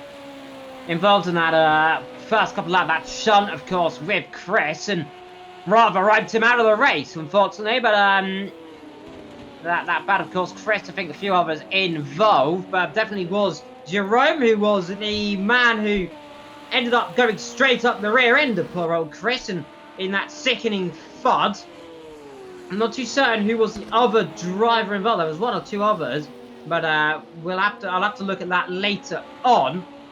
However, Jerome's still far 13 position. He's got a long way to go, and he's getting caught by Matt by 2 seconds a lap. So Matt should come through pretty easily right now, I imagine. We're still waiting on a few other drivers to come in the pit lane who are out of sync. Of course, Racing Home's out of sync. Ethan is also out of sync. He'll be coming in the next 15 minutes, as far as my knowledge will go. So expect him to be in about the next 5 to 6 laps. And that should just take him to the end. It's about 45 minutes a lap of fuel. A tank of fuel will take you 45 minutes. So about 30 laps, give or take. So I'm interested to see. Well, Jerome getting caught more and more right now by Mr. Matthew. Matthew definitely looking feisty, Jess.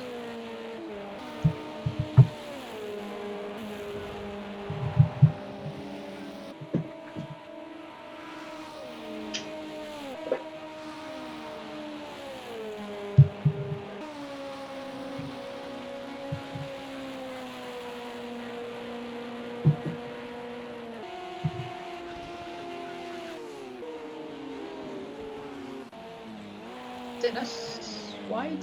Yeah, tennis wide. Sorry, carry on.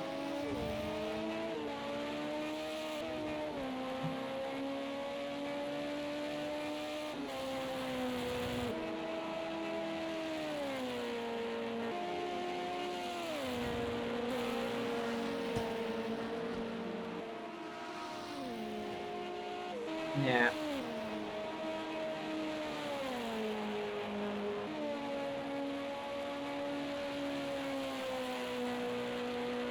There he's flying out there. Remember, though, he's on that old tank field. Somehow, though, despite going wide, Tinnis has gone quicker.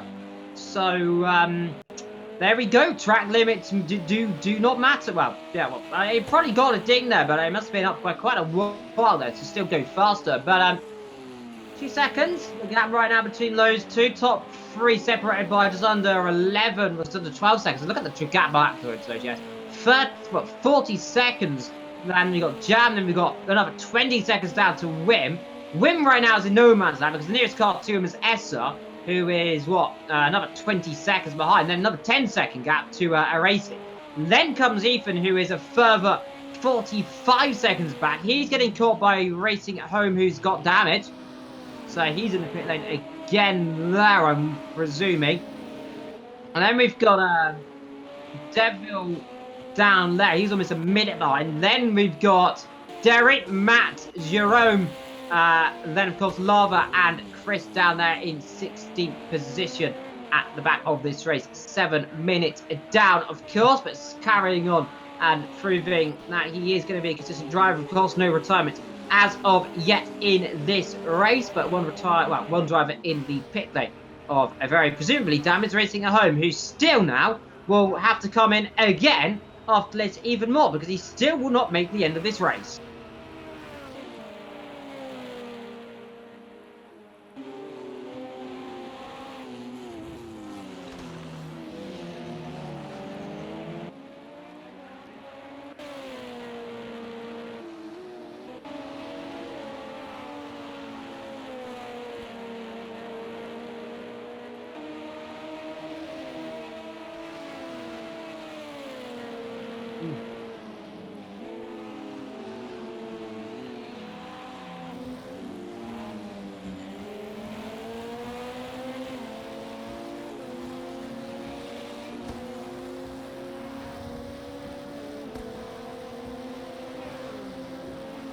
Yeah, that's your own.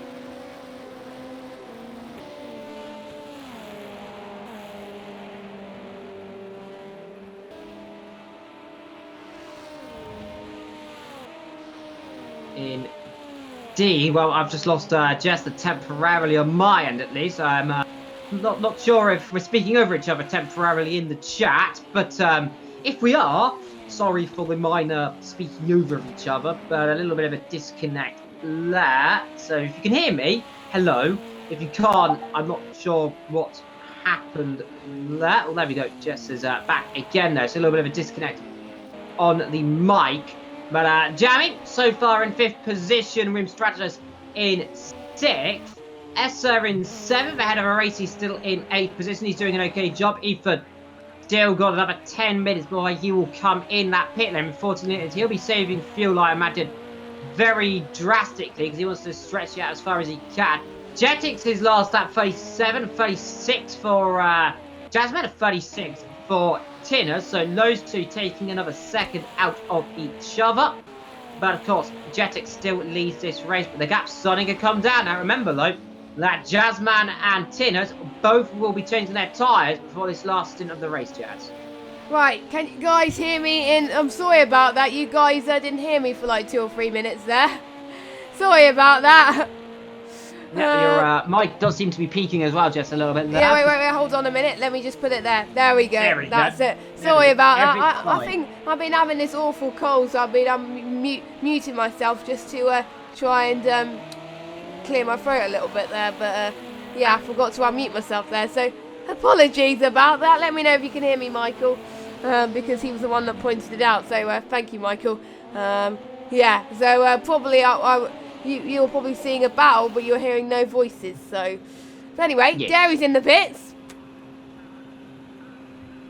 Yeah, damage again, I presume there. So that's his 5th stop of the afternoon, I believe. That Jamie, meanwhile, he's catching up to Mr. Slicker a little bit, Mr. RS Slicker, or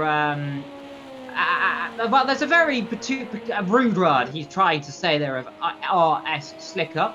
And you can probably say it if you say it out loud. But alas, I'm not. Jam in that 5th position so far, and of course the top guys still catching each other as well. Tinnis is sitting himself nice and dandy 1 second behind, and these guys are coming to lap a few drivers. That will be the car of AORs, if I'm not too mistaken, in 8th position. No, it's not. So who is it getting lapped, I wonder? Is it your own? It's not your own. It's not Derry. Is it Lakers? It's Lava getting himself lapped. Now the flashlight lights from Jasmine saying let me through, and he goes himself off the road. Now this might just a little bit compromise Tinnis's line. No, it doesn't. Get himself well out of the way there. So no issues on that side. No, not at the moment. And oh, there's someone that's gone off a little bit there. I think that's people moving out of the way. Yes, it is. Of Jam, and we've got Aracey running in P8. So not doing too bad at the moment. Keeping out of lost trouble. Ethan, what could have been for Ethan? I mean, he was mounting a charge. He was down in 6th place, and then he got caught up by a lapped car, and now he's down into 9th place. I think we'll have to wait a little bit longer if we want to see a podium or a win in this endurance league for Ethan Evil, which is a bit of a shame. I think we've commentators cursed a little bit there. So yeah, that's sad. Yeah, indeed. Well, unfortunately, that can happen. But Ethan still doing an absolutely brilliant job recovering through and up and down. But still doing a good job. So Rotary 9th. Carl's ahead of him. We've got Jam battling with Slicker, and Tina's closing up with Jasmine. So one green racing machine there getting caught, and the other one catching there in the opposite order of which I've just shown you. So there we go. Well, so far, Slicker, he's doing a good job in 4th position. He's got 25 litres of fuel remaining, so that should take us to around about that half an hour mark. Ethan's got to get another, what, 5-10 minutes out of that fuel, and how much fuel has he got? I'm wondering. If it's under 6 litres, he's in trouble. He might just get away with it. So he's got, what, 3 laps? He's got 3 laps. He'll be saving fuel. He might just make it to the end of this race, I reckon. I think he's gonna wait until he gets to the 45-minute mark where most people are gonna pit, or he might be watching the stream and thinking, hey, that's what I want to do, and that's what he's gonna try and do. So yeah, I think that's what most people will be doing. So keep an eye on Jetix and Jasmine and Tinnis as well. They'll be pitting in the next 3 minutes or so. Or maybe they may want to try and stretch for half an hour, which it might be a bit of a stretch, but you never know. They may want to try and put in as less fuel as they can. And we just had a word from the Supercod of Project Cars that it's not his pedals that Matt was having issues with. he probably got the wrong tyres. He chose slicks, Evil, and he was meant to go for wets. So that is why he was, yeah, that was why he was having issues. So, yeah, that explains it. He is streaming, of course, on his own channel, so people are able to watch it. And I think people heard his frustration, so yeah. Now he's back though, he's on the right tyres, thankfully, so yeah, that's good news. Yeah, it's very much good news, of course. We don't want to see drivers on the wrong tyres. It's a very rare thing to see them being put on the wrong tyres, but it's still Slicker and Jammy. They're separated by just under 5/10 of a second, and those two brilliant battles there. And these two, they're all out going to be battling throughout this race. They're so competitive throughout the seasons. They've raced together, and again here today, Jam hunting down Slicker, and of course Jam wants a bit of that RS, I imagine, because he is flying around this circuit. And so far 37 v 37, they're literally taking 48,000 of each other away from each other, 40,000, so the gap's coming down, but not too much. So there's still a little bit of wiggle room, but I definitely imagine it's going to be dropping bit by bit. And then you got to wonder, where's the opportunity to come through? Well, the only place is either going to be down at Spoon if you get a mega exit, or going to be crucially down towards Turn 1. And these two are going to very much know about that and be very cautious. And that's why I point your attention, Jess, to all of the dirt on the outside of the circuit from other drivers going off. That's going to be affecting these drivers, aren't they? Yep, a bit of dirty air and dirt on the track is not going to help, of course. It kind of reminds me of Rallycross there, people getting trapped by dirt, but I've experienced dirt rally in obviously the wet, and I find a little bit more grip in the dirt, but in these LMP cars, it's very, very tricky to get some grip, so they're not going to like that one bit. Indeed, it is. Look at the spray low right now of Jam. You can see the visibility very poor. You can clearly mark out the outline of that LMP car, or the LMP2 car. And he's closing up right now. He's not close enough to make a dive in turn 1, I don't think. Like, he's close enough that Slicker has to go to the inside, has to defend that line slightly. That'll be brave around the outside, I must say. He won't do it there because he'll just cover the inside just about. Now Ethan has made it in the pit lane because he's forced to, and he's only got 1.5 litres left, so he's left it as late as he can, and that should, and he will have to save a little bit of fuel, should just be enough. As that was Jamie close goes for wide Ethan. there, and Slicker gives himself a little bit more gap. That was close for Ethan there. I mean, I wonder if he's timed it right or if he's timed it wrong, but we'll have to wait and see. He's the first one of the guys to actually pit as well, but the other guys are pretty much behind him anyway, and he's not going to gain much for. He's going to stay in 9th place, racing at home in 10th place. He's got 58 litres of fuel, but there's no way he's going to make it to the end of this race, so when will he pit? We'll have to find out, but they won't. I think racing at home won't put a full tank of fuel in when he next pits. I think he'll have to do his calculations and see how much fuel he needs to get to the end of this race, because obviously the less fuel you have, the more faster you'll get. So that's what racing at home and some of these other guys that are on. Indeed. Well, still Ethan up there in 9th position, doing an okay job right now. Jam in 5th position, Slicker still in 4th. This battle's still going on right now, and that's a lap car, I believe, in between these guys, and that's Jazzman. Who's that in front of him, I'm wondering? Well, no longer in front of him there, because one of them getting out of the way there. Jam's still closing up on Slicker. Has to still go defensive to the inside. He knows he's there. He has to just sit back and enjoy it. And again, no way Jose, who coming through around the outside. There he goes. And more beautiful defending between those two drivers, Jess. And these two are going to be battling, I imagine, throughout the rest of this race. Yep, they are. So Jam versus... But, Jess's mic, again, might be off there, of course. I forgot to say... Still, like, Jam hunting down and trying to find any type of gap he goes, but still, Slicker holds his line, holds his pace. He's doing good. He's doing what he needs to be doing. And so far, he is doing a beautiful job. Can you hear me, Evil? That. Yes, I can. He's doing a good job holding that 4th. So, welcome back, Jess, again, by the way, for, again, but still, a little bit of teething issues here and there, so we're getting used to, by the way, as well, because if you don't know, me and Jess will be streaming the G3 season, all of it done on Discord as well, so it'll be nice and fresh. You get this beautiful voice of mine, which probably sounds a bit different than it did just 2 weeks ago. And graphics, lovely graphics at the bottom. Yes, we've got the nice shiny stuff as well, and I like shiny stuff. Shiny stuff is cool. Well, still, Slicker flashing his lights there slightly. I'm not sure what that was too, but Jam still closing up. I wonder if that was a flash of lights maybe to indicate he's coming in the pillar. I doubt so because he's got 14 litres.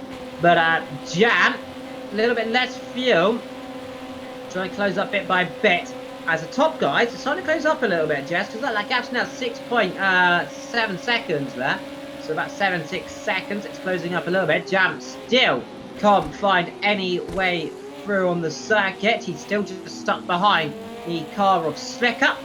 Meanwhile, we'll have a little look at the penalties as well here. So down the back, quite a few of them on 3 seconds. The top guys there have all got 1 second. Rotary on 3. The only other driver on 3 is Derry McCoy down the back. Ah, quite a lot of drivers actually, apart from Jazzman, Jam, Wim, Essa, and Racy as well, and Devil and Matt down the back. Matt, though, he's still got one more pit stop to do after his issue on the wrong tyres, but interesting to see what he can do later on, if he can get a few more positions, see if we get into a top 10. Meanwhile, I'm finding it quite interesting that we've got Ethan still together with Racing at Home as Essa comes in the pit lane, and that will be for his scheduled stop. Now, he's almost a lap ahead of Ethan. That just really shows you how far back these guys are. Ethan, he'll put himself on the same lead lap, but I don't think, Jess, he's going to get marked more than at least 8 or 9. yeah, he's on the back foot right now, but due to no fault of his own, so he's just got to get his head down, and surely he'll be focusing on the next race more, I think, but he's got a job at hand. Points are points at the end of the day, and he's got to try and make head or tail of it at the moment. Meanwhile, Evil, we got another pit stop of Jam. So he's coming in for his scheduled stop. And I'm noticing it's getting a bit brighter as well. Coming in yet again, but let's find out where he comes out. He should come out. Oh no, if he does that. Has he missed his pit box? He has missed his pit box. Oh dear, Jam. That's not going to do it. We caught that this time, and it's a common thing there. As in goes the fuel into not actually going in actually there. Dear, it's nearly going in. It's a bit more there, and you'll be going straight in there, but just a little bit too far out. So bad, and now he gets the fuel in. 66.9 litres of fuel should be enough to take him to the end of this race. Jazzman in the pits as well from 3rd position then, or 2nd then, just Tinnis takes up the mantle. So like we said, Jess, it will be around about 40 minutes to go when everyone comes in. So I think Ethan's going to have to save a bit of fuel, you know, still. Yeah, I think so. He's, I think Oh, actually, he's yet to come in. No. Oh, no, there we go. Oh, there you go. The fuel reset itself there. So for some reason, it's only 12 litres there. Now it went up to 66 on my screen. So apologies for that one. We're going to see Foggy in the chat, and the graphics looks cool, and he's saying Slicker's doing a beautiful job up. Slicker, if my calculations are correct, probably he's going to stay out another lap, I imagine, or two before coming in the pit lane. Indeed, it does seem so. Yep, that's what he's going to do, and he's going to try and do it. And Jazzman's in the pits as well, as he's exiting. Yep, and he's going to try and make up to see if he can undercut Tinnis and Jetix as well. So we'll see how that goes towards the end of the race. Yeah, look at Jetix pace though. He's starting to really drop at 37s right now. He's starting to struggle. Last lap for Tinnis as well, a 1 minute 35. In between them, they've got 1, 2, 3 lap. Well, that's 2 lap cars there actually. So if I was Jetix right now, I would be considering coming in the pit lane, because you won't be caught out too much right now as someone going in the pit lane. That's Wim Stratus in the pit lane. I think someone else coming in as well. But Tinnis slamming on the brakes there, getting it slowed down. That's Lava down the back coming in the pit lane as well. So that's the car you can see there, the red and white liveried car, coming in for his scheduled stop as well. So Jazzman should, in theory, reclaim that 2nd position. Now the question is, though, how much closer can he get to the leader, because Lee are taking a second lap out of him, of course, and Jetix having a little bit of traffic right now. Is kind of the situation where if I was him, I would be coming in the pit lane now. You do not want to be caught up behind the car, and I'm working who that is. That must be the car of Jerome then. It is the car of Jerome. He's ahead of him right now with 17 liters. He'll be going for a couple more laps right now. So if I was him, I'd be coming in on this lap so he doesn't lose time behind these slower back markers. Yep, he's got to really, because otherwise he's going to lose a lot of time. He's going to make up for. He's going to try and make up for last time. And Jerome spun in the gravel. That is not what you want to do. And that has lost him even more time, Evil. Well, I was about to say he does want to, but well, he doesn't have to now, Jess, because I cursed it again. He's spun. Typical. Well, meanwhile, Slicker, look at these two. Look at these two close together again still. And Tinius has gone off the road. I think they was collided there. Tinius got a mega run then. They must have came out together then at the pit lane. So Tinius and Jazzman getting awfully close on the exit of the pit lane. Whilst we're still waiting for Jetty to come in. Now he's staying out a bit more to do the overcut because he'll have less fuel, he'll be quicker. But he doesn't need to be getting caught behind cars. Next car's to him, luckily. That'll be the car of Matt Devil racing at home and everyone else up the road. So he'll still be happy down there. Lava's still in the pit, so he's got damage, we believe. He's just exiting on cue, actually. So, there's that. But Tinus, a little bit too close to comfort at the back of Jazzman there. And Jazzman, I don't think liking seeing Tinus so close up his rear pipe right now, I imagine. No, he's definitely not. And he's going to... Yep, Arese in the pits for one final stop. He's probably have done some calculations, Evil, to see how much he's got to do until the end. So we'll have to wait and see if his calculations pay off. And we've got another Slicker pit in as well. Slicker in as well for his scheduled stop. So he'll keep going, and that will release the car of Jazzy and the car of Tinus away then for their next battle then.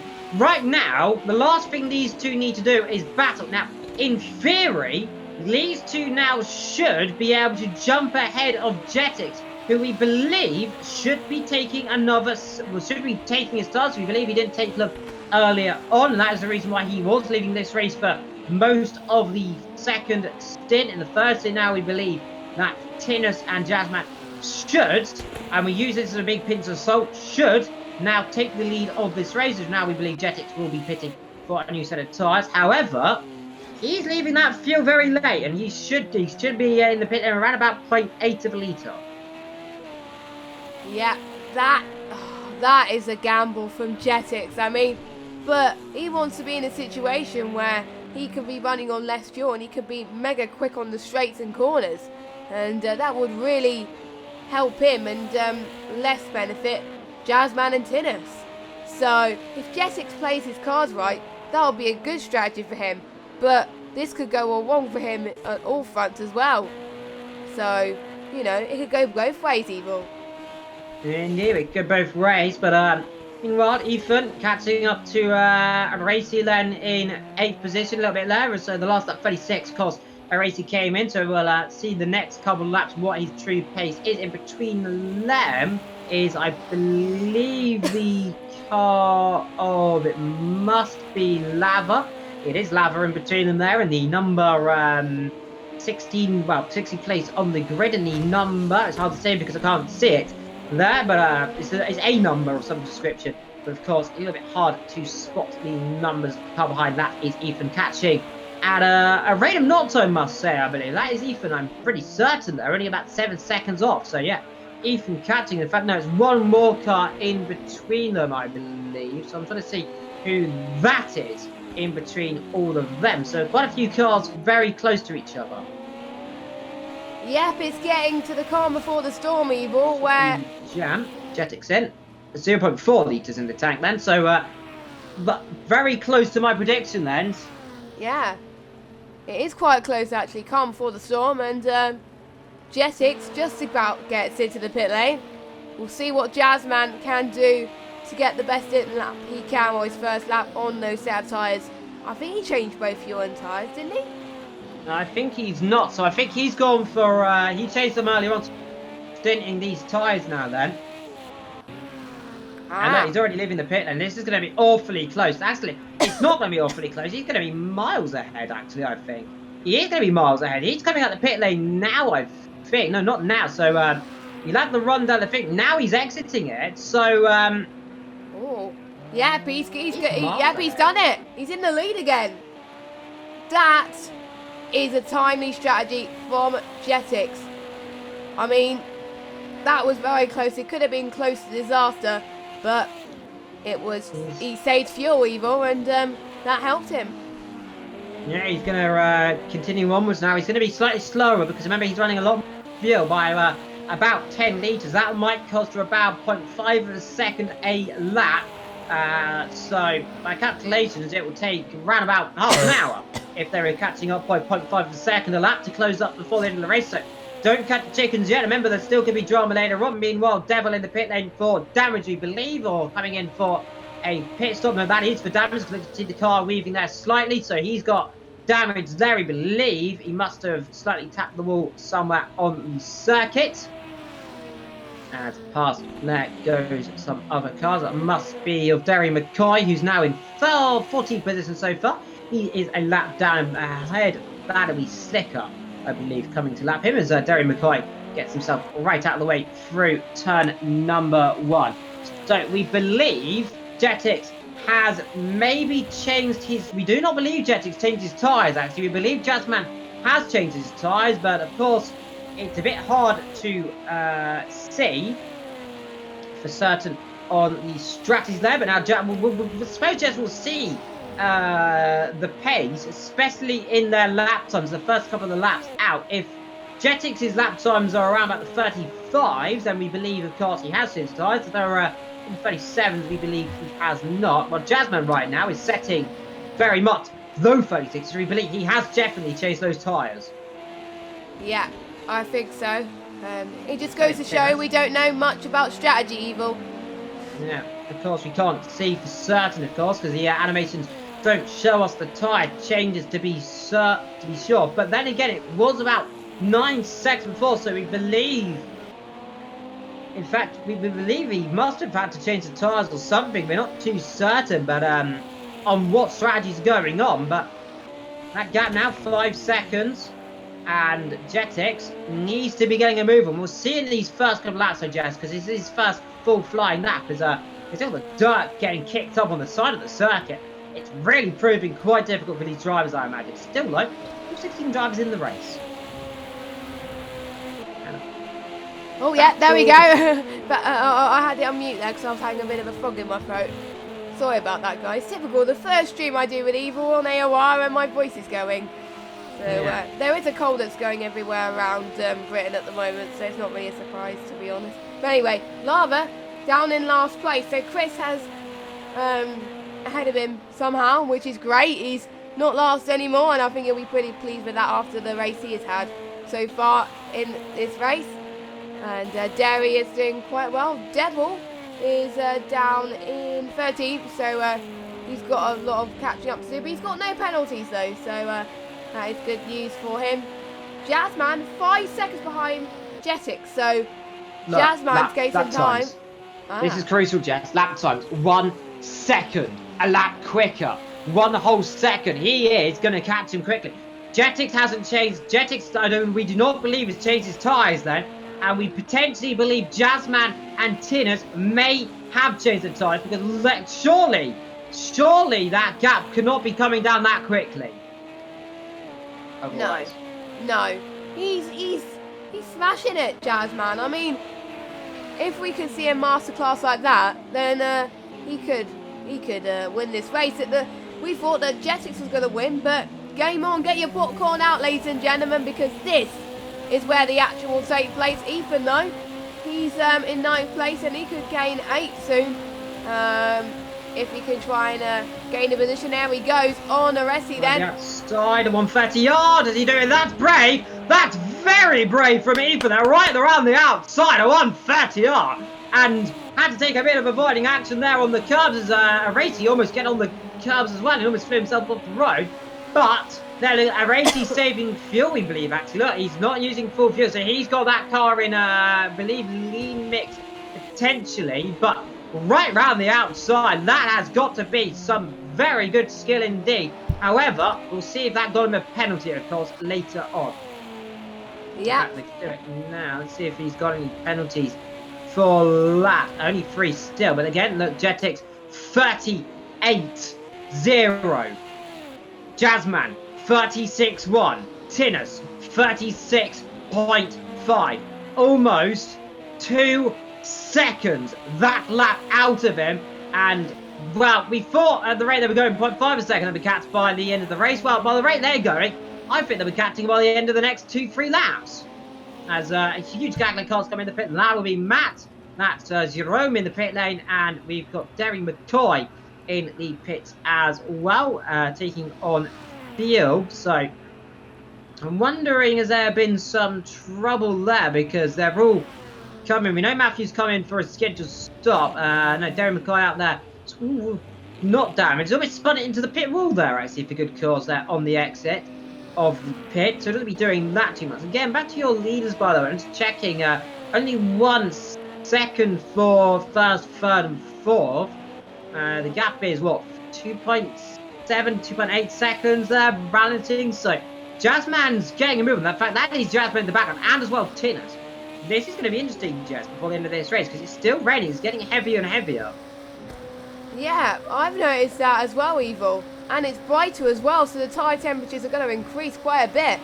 So, have you noticed that, Evil, that it's got a bit brighter? Or it might be. Yeah, it's definitely got brighter as the day goes on, of course. Time for question is definitely on, as your poor voice, I'm so sorry for your poor voice, is turned into, what can only be described as a Dalek. Nearly, it looks like I won't be doing a show tomorrow then.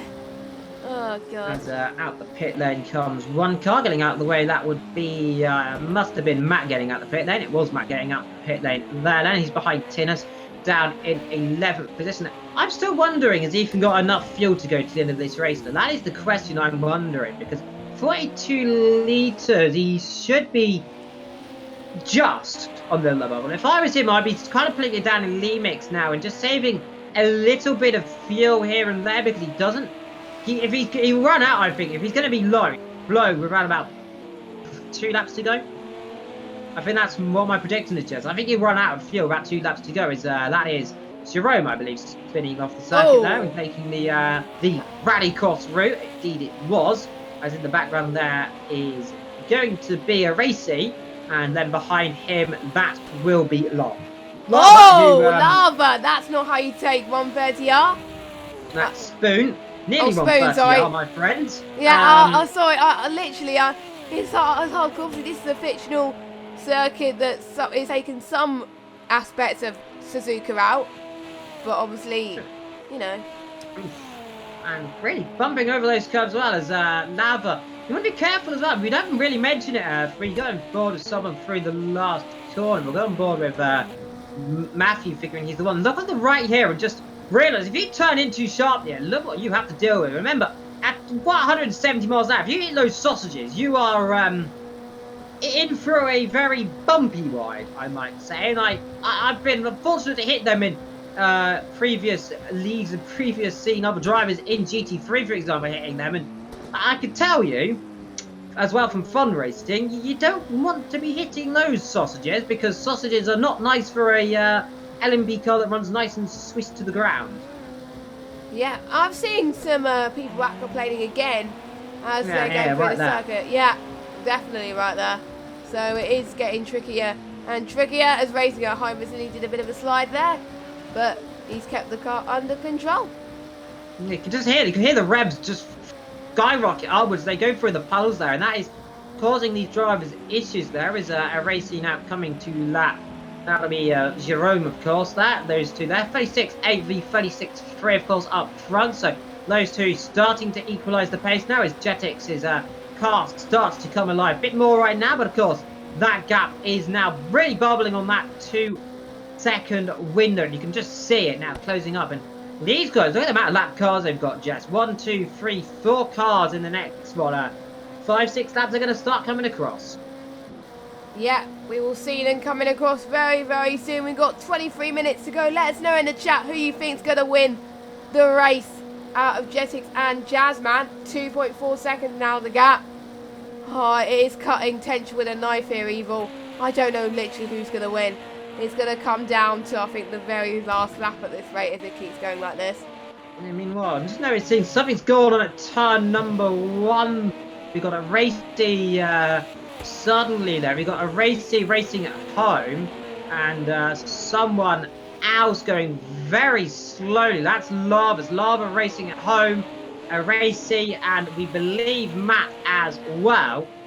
He's behind these guys. So that is what 1, 2, 3, 4, 5 cars, and the leaders, by the way, if you're wondering where they are, there's Jetix right in the middle of all this lot, and he's really, oh, there's car out of rear ring right in front of them all, actually. One car out of rear ring, and this gap suddenly shot right down. Something's going on there, Jess, because Jazzman is closed right up, and I'm not sure what happened there, because we've seen so many cars going wide. You've got so much going on there. Rotary right now, that's Ethan battling away with a racing. Oh, my word! Someone's in... bumper is gone at the back, which was behind Rotary, actually. I wasn't sure who it was. A racy, that must have, I'm not sure who exactly that was. A racy line getting lapped, but a lot of lapped cars right now in the middle of this field. Jetix right now has only got one more to pass, and I did say they were all going to be coming on to other cars, and well, it's turning into a bit of a banger race right now for these lap cars. And in the pit lane comes, I'm wondering who that is. That's racing at home. I'm wondering if that damage he's done. No, that's fuel, so he's not going to make it to the end. But now 1.5 seconds. Took another second out of him. And these lap cars have really helped him, but I'm wondering what on earth was all going on down there. Yeah, and don't forget, endurance races, they're not like your usual sprint races where you, like, most people are racing in project cars for about an hour or so. This is 2 hours, and so, you know. Oh, Lava is having an issue. Is it Evil? Look at this. He's lost the front nose, so I think that was the car we saw behind Ethan, who went off, we believe.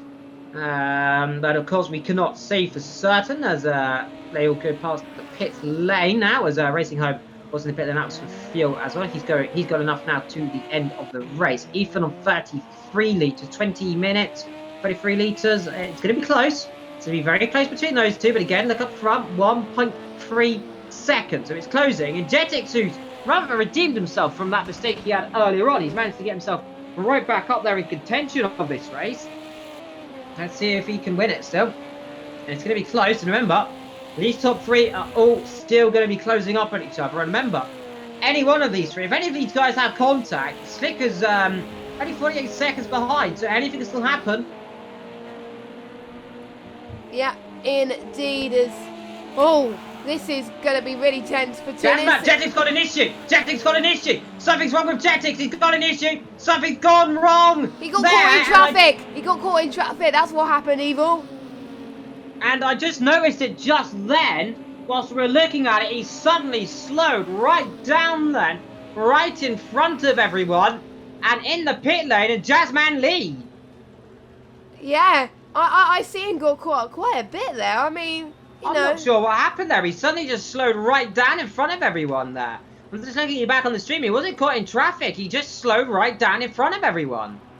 Yeah, I think that was a mistake there. That's going to cost quite a few points because we've got 4th place catching up, and Tinnis as well is now in seconds. Tinnis is now 1.4 seconds. We thought Jazzman has it in the bag, but don't forget, Tinnis has got a penalty. I think it's 1 second, I believe. So, you know, he's got... What's happened to Jetix? He must have... I don't know if he got damaged or something there. We didn't see it. Because he suddenly slammed on the brakes. He was going full throttle and then suddenly braked. It looked crazy, Evil. Absolutely crazy. So I'm not sure what happened there. But what that means is... well, Slicker's on a podium right now and Jam's in 4th. So that's kind of helping poor Jetix right now. Slicker's on a cast for a podium, and that'll be a driver of the day, I must say, for him. If between riders to get it. I'm still wondering as we've got Chris in the pit lane then. He's exiting the pit lane down the back, and him with Lara, the back of the field, of course, 10 minutes off the leaders. And very, very peculiar indeed. 1 second now between these two drivers. Out comes Chris there.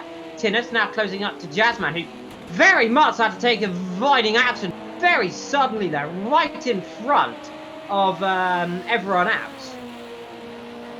I mean, we thought this race won't get any crazier. It is getting crazier, Evil. I mean, you know, 1 minute we thought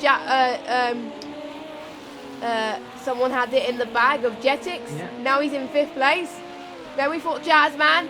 Now Tinus could be in with a shot of winning. This is insane. We haven't seen anything like it in endurance racing.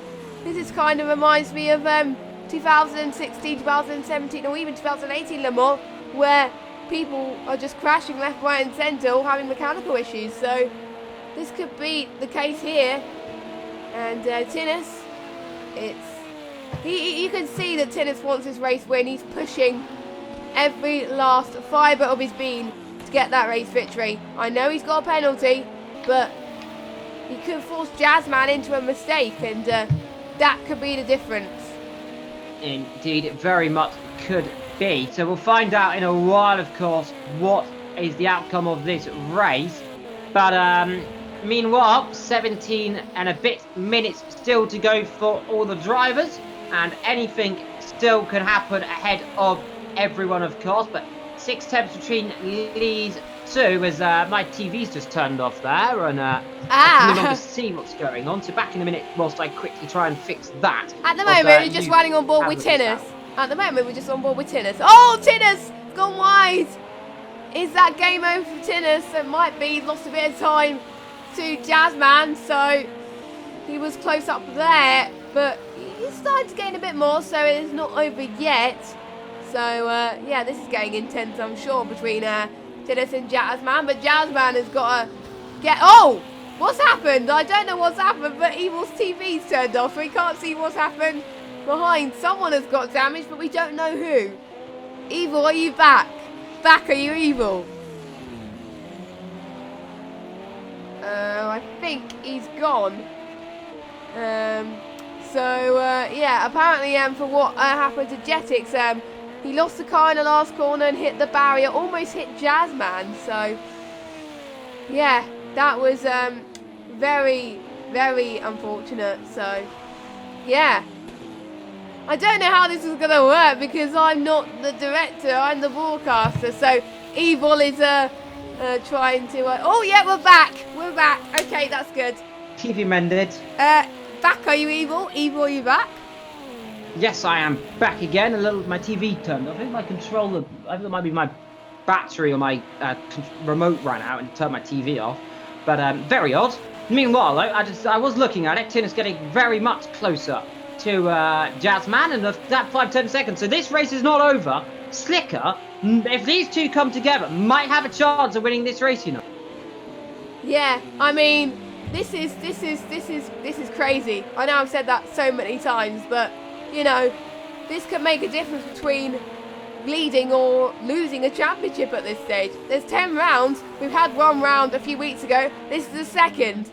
And Tinus is 3rd in the championship, I believe.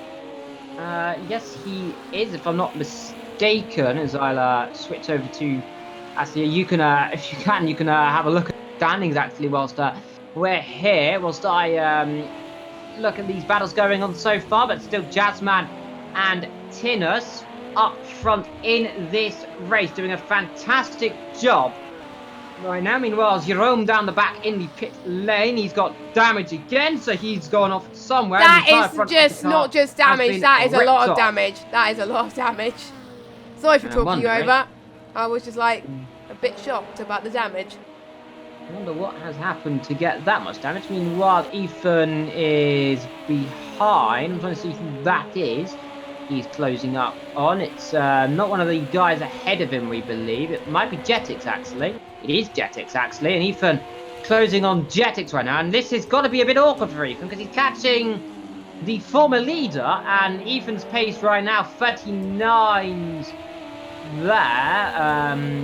So we don't know exactly if he's let the car through, but he definitely wants that car to be moving onwards, I imagine. Yeah. Jetix is struggling. Yes, he is. I think his the pressure that got to him after he hit the top of the barrier has pretty much affected his race. As Jerome's someone's in the gravel. Jerome's retired from the session, we believe. So that our first retirement with just 30 minutes to go is Jerome, and that's caused, I think, Ethan to go off the road. Did that not there? I think it did. Whilst I was looking there, so Jerome causing Ethan to run a little bit wide with a little bit. Well, that can happen as he fly past the circuit. Of course, if you don't know, a key characteristic of this circuit is it loops over itself. Yeah, I'm liking this circuit in the way it flows a little bit there, but obviously when we get to the next track in 2 weeks' time, we probably may see more overtaking. What is the next track, Evil? Do you know? As far as I'm aware, I believe it is going to be. I think it's Bathurst, man. It's not Bathurst. I don't believe. I'll have a look. Check in. Check soon, yeah. Check soon, but it's not crucial at the moment, though. And Slicker, he's a little bit off the pace at the moment, but he's still on he's gone for a podium. I mean, he's probably not expecting for a podium, but there's a few people that are rooting for Slicker in the chat, so including Foggy, saying that Slicker's done a good job so far, so he'll probably be pleased with that. Tinnis is about 8 tenths behind Jazzman, and I'm losing my voice again. That's not really helping, is it? And you know, Slicker's lost a bit of time there, 2 seconds though, so but we'll have to wait and see. If we've got 12 minutes to go of the session, so it's a home stretch for these guys now. Indeed. Well, good news, everybody. I got it correct. It's Bathurst next. Well, in 2 weeks' time. Oh, that's going to be chaos. Bathurst, and then ahead of Sonoma, and then, of course, ahead of the Nürburgring combined layout. So that's going to be interesting as well, of course. Then we go, of course, to Rockton, Spa, Francorchamps, and then, of course, down to Daytona for a 2.4-hour race. Before then, heading over to Mugello and ending the season at the 24 Hours of Le Mans. Of course, as well. And that will be on the beautiful of the 12th of June, just around about 2 weeks, give or take, before the real life race begins as well. So hopefully everyone's looking forward to that one with 11 minutes to go. Like, top two are separated by just under 1 second. Yeah, indeed. So I think Tinnis is saving a bit of fuel there, but I think he's got plenty of fuel to last. Evil? I'm not entirely sure. I can't do maths. 25 litres. Jazzman's got 21 litres. Ethan's got 16 litres, and he goes past. That's Jetix up the inside there. Jetix who's struggling, and no wonder he's struggling. Ethan's pace 36 flat, actually. I'm going to enjoy that. 36. Oh, someone up there. Who's that? Is that I don't know. I couldn't tell who that was, Evil. Was that a racy? It wasn't a racy. I'm trying to see who that was. Someone. It was a red car. I know that from. Was it Lava? It wasn't Lava, but do hold for a few moments. It's Terry McCoy. All right. Okay. That's Terry then. All right. I didn't know that. That looks to me like something's very wrong with that car, because look at that, it's pulling around, of course. Suspension damage. And that's the leaders coming straight through. And this is a really awkward place. Look at him. He's right in. Lets him through. And this is not going to help. He's just going to get a brilliant opportune angle. As I thought there was contact nearly then, but there wasn't. Tinnis just managing to get past there.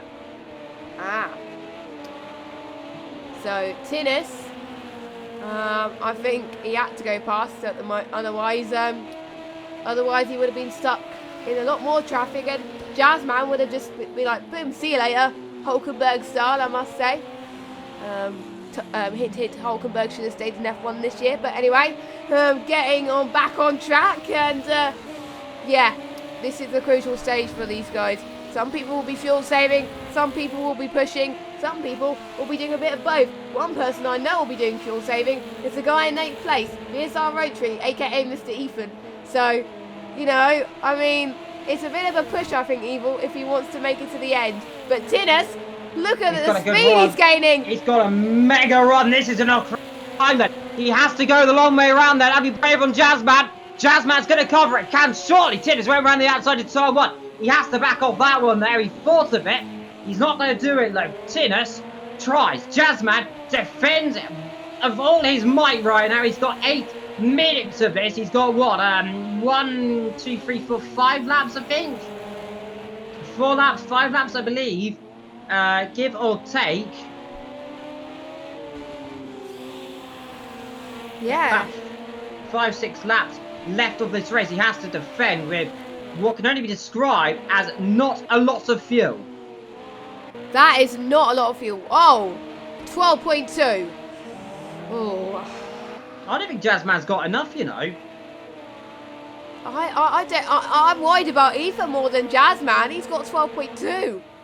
I'm not sure if anyone in the chat, Michael or Fogarty, you know about how much fuel the LMP2 cars use as a lap, but I think it's about 2 litres a lap, so he's getting very close. No, if Jazzman saves, I think he's going to be fine. Wherever it is, it's going to be very on the limit.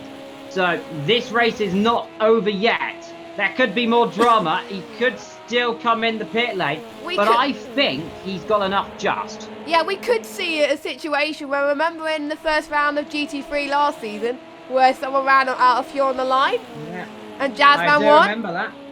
Oh, Tinnus is off! Tinnus is off! He's lost it! He's off the road! He's off the road! He's lost it! He's out of control! He's spun the car! And that is surely now Tinnus has dropped it again. Jazzman now, look, he'll be saving fuel. He'll be on the fuel save now.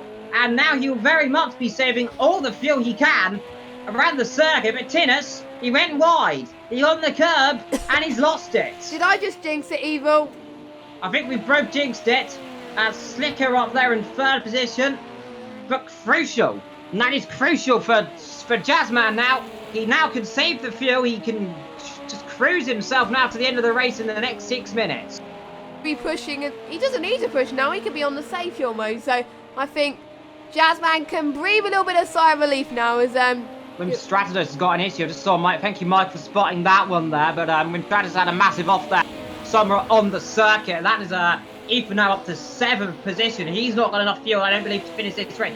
He is having a look on Essa meanwhile. So from one car battling, we now go switching, flying over to another one. So on cue then. So issues for one car. That's Jetix actually up the road ahead of Ethan. So Ethan right now just stuck behind and saving fuel, I imagine. But from Stratos, who's lost it in a very, I think he beats it. Now he's got himself back going. I'm not sure what's happened there with him, but he's lost the rear wing. Also, we were looking at the issues up the road. So. Oh my word! I thought this race was going to go down to the wire between Jazzman and Tinnus. It's all over now, which is a shame, but. That is going to be a big disappointment for poor Wim Stratos for that. And the Visceral team there, of course, Ethan in the other car, running on fumes. Oh, I'm worried for him. I'm worried for him. Jess. He knows. He's got 7.5. It's 2 litres a lap. We've got what? So if 2 laps is what, about 3 minutes, give or take? About 1 minute 40. So just under 2-3 minutes, about 3.5 minutes. So it's 2 laps, and I'm using about 2 litres a lap. He should have enough, I think. Oh, that's a relief. That is a relief. Don't quote me on that. I think, yeah, Jazzman should be fine as well. So I think that's what Foggy said as well. So thanks, Foggy, for the useful information. And if it stays like this, if Jazzman could save for Britain or whatever it is from, then he would extend his lead by quite a lot in the championship, because the guy in second, Jetix, he is all the way down in 5th place. Yep, Jazzman, of course, the South African driver, if I'm not mistaken. He currently lives in the rough area of Qatar, if I'm not too mistaken either. It's a beautiful city, I must say. Doing a beautiful job up there in the lead of this race. Comfortably driving, comfortably holding it. Dominated the first race because of someone else's mistakes called Tinnus, who spun the car. Looks like he's going to win the second race because Tinnus spun the car. And a common trend now with 3 minutes to go. Ethan's 5 litres. This is getting a bit close. my God. I mean, Ethan, got don't 41 give me seconds. 10. He's got 41 seconds behind. He can slow, he can lift, he can cruise now. Yeah, look at him. He's not even putting half throttle on right now. He's got a massive gap behind. If I was Ethan right now, I would just be cruising right now. He's not got enough. He's definitely not got enough. He's got what? He's going to have to come in. He won't have enough. No, he's got to. He's got to. I don't think he's going to... Oh, I'm just looking at the times. I think 9th would be all right for him right now. You know. I'm trying to see. He might actually be lapped, actually. He's not lapped. The car, actually, the leader's coming up on him, actually. This actually might work out in his favour. Yeah, indeed. Never say never. We've seen quite a few dramas already in this Endurance League, in particularly tonight, and we may see more in Bathurst. I must say, Evil, the guys who were involved in incidents today... He's coming in. He's coming in. He has to. He had to. Sorry to cut over you, Jess, but Ethan has to come in. He's got 3 litres. He won't do it. Do you know what I said? He'll run out of fuel about 2 laps. He's run out of fuel about 2 laps. Now, I think he should be okay enough. He should be able to put about 5 litres in the tank. If he's done his calculations, he should be able to get out ahead of a racy pretty comfortably. So he should be able to put about 5 litres in. Yep, indeed. His pit stop won't be long at all. 12.9. Yep, he should be fine. I thought he would have put less than that, but I'm guessing he wanted to play it safe, Evil. Yeah, must play it safe. Doesn't want to risk it there, so he'll get to the line. That 2 minutes to go, so we've just got 2 laps. And Jazzman, who is going to have, if my calculation has 3 laps left, he should have finished about 1.0 litres. He's going to finish very low on that fuel tank. So Jazzman, like again, he can play it a bit safe. Look at the tinner, so he's catching what, 4 seconds a lap. Whilst Jazzman saving fuel, nice 38.999 as well. Really saving that fuel. Tinnis has still got a chance of catching as Jazzman's limping. Oh, is he struggling? He's struggling in the fuel. You have enough. Now you'll have enough. He's just making sure, like you can see, he looks favouring the fuel. He's got that on lean mix as well. And I don't think he'll be caught, so he'll have enough now to finish the race. We've got 1 lap to go. Now. He's lifting and coasting, I can tell. You can see how he's approaching it. Not full throttle either, so he's definitely taking it gentle, but he will have enough fuel as he's got that gap around about 9 seconds there, give or take. So he will finish this race pretty comfortably there in the margin. Jam, meanwhile, is caught himself back up the slicker. So those two are still not over on the battle for third position. So is Jam going to take Slicker's podium, right? Oh, I can't believe if he does. That'd be my word. Come on, Slicker. I mean, he will. Slicker's got a penalty. He does. Well, that's put a spanner in the works. But let's see. Anything will happen, of course. Jam can still go off the road. We've got 35 seconds. The leader on the final lap of this race with literally 2 litres of fuel left. So he's cutting it like a fine biscuit right now. Not digestives. That's my favourite. Not digestive biscuits, but any biscuits. I like digestives as well. But other biscuits are available. Exactly. Like, well, I'm not going to say anything more. Otherwise, then we got more important things to worry about. We've got Jam versus... Oh, no, not Jam. Yeah, we do have Jam, actually. Jam versus Slicker. I was also looking through the field to see where the leaders were. And they're coming through towards Spoon right now then. So, Jazzman, somehow through all of this, might just about win this race with literally 0 fuel. Wow. Look how slow he's going. He's not pushing this. He's short shifting. He's doing anything he can. He's flashing his lights. He knows he's pretty much got it. But he's gone to be such a low fuel tank now. I cannot believe it. So low fuel. So nothing left in the tank. He's going to finish with under 0.7 of a litre. Through he comes then. Through the last corner. 0.8 of a litre. 0.6 of a litre it'll be across the line. Jazzman wins here in Sakitto. He wins a Japanese Grand Prix with 0 fuel in the tank. Oh my across word. the line, Tinnis with also very little in the tank as well, I must say. Then comes the battle, Slicker and Jam. The gap is 0.6 of a second. The penalty is 1 second as well. Is he willing it on? Can he get a second? I don't think he can. No, I don't think. But never say never, Evil. We could see Jam making a mistake. You never know. But Jam is pushing, you can tell. He's, oh, actually, no. 9 tenths. A second. Oh, this is going to be tense, Evil. Oh, I can't watch. This is going to... He's got enough. I don't think he's got enough fuel. What? He's not got enough fuel. He's gonna run out of fuel, I think, just before the line. This is going to be close. Let me do this, Evil. Let me do this, Evil. You've done the battle for the win. Let me do battle for the podium.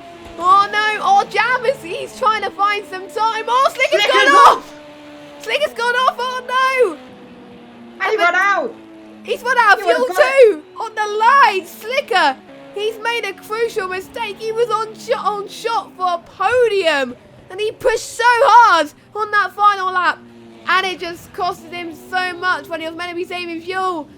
Oh, no. What a bad end to the race that must have been. But Jam on the podium. What a result for him. Brilliant stuff. We got Jetix in 5th. Essa, a great result for him in 6th. And VSR Rotary even in 7th. So a great comeback for him. And look at those penalties. Well, Jazzman wins from Tinnis, then Jam ahead of Slicker, Jetix ahead of Essa, Rotary ahead of Racing at Home ahead of Matthew, with Stratus over Devil, Chris in 13th, Derry McCoy in 14th, Laverin's 15th, and Jerome in 16th. Yep, that's the only retirement, of course, of the race. Everyone else did finish, even though there were quite a few laps down for Lava, Derry McCoy, and Chris. But, you know, that was a good race, I think. Evil strategy did play a part. There was a few tense moments where we thought a few people run out of fuel, but Slicker, he was looking so good. Heartbreak moment there. Oh, God damn you. Who is your driver of the day, Evil? Gotta give it to Slicker. Yeah, I agree.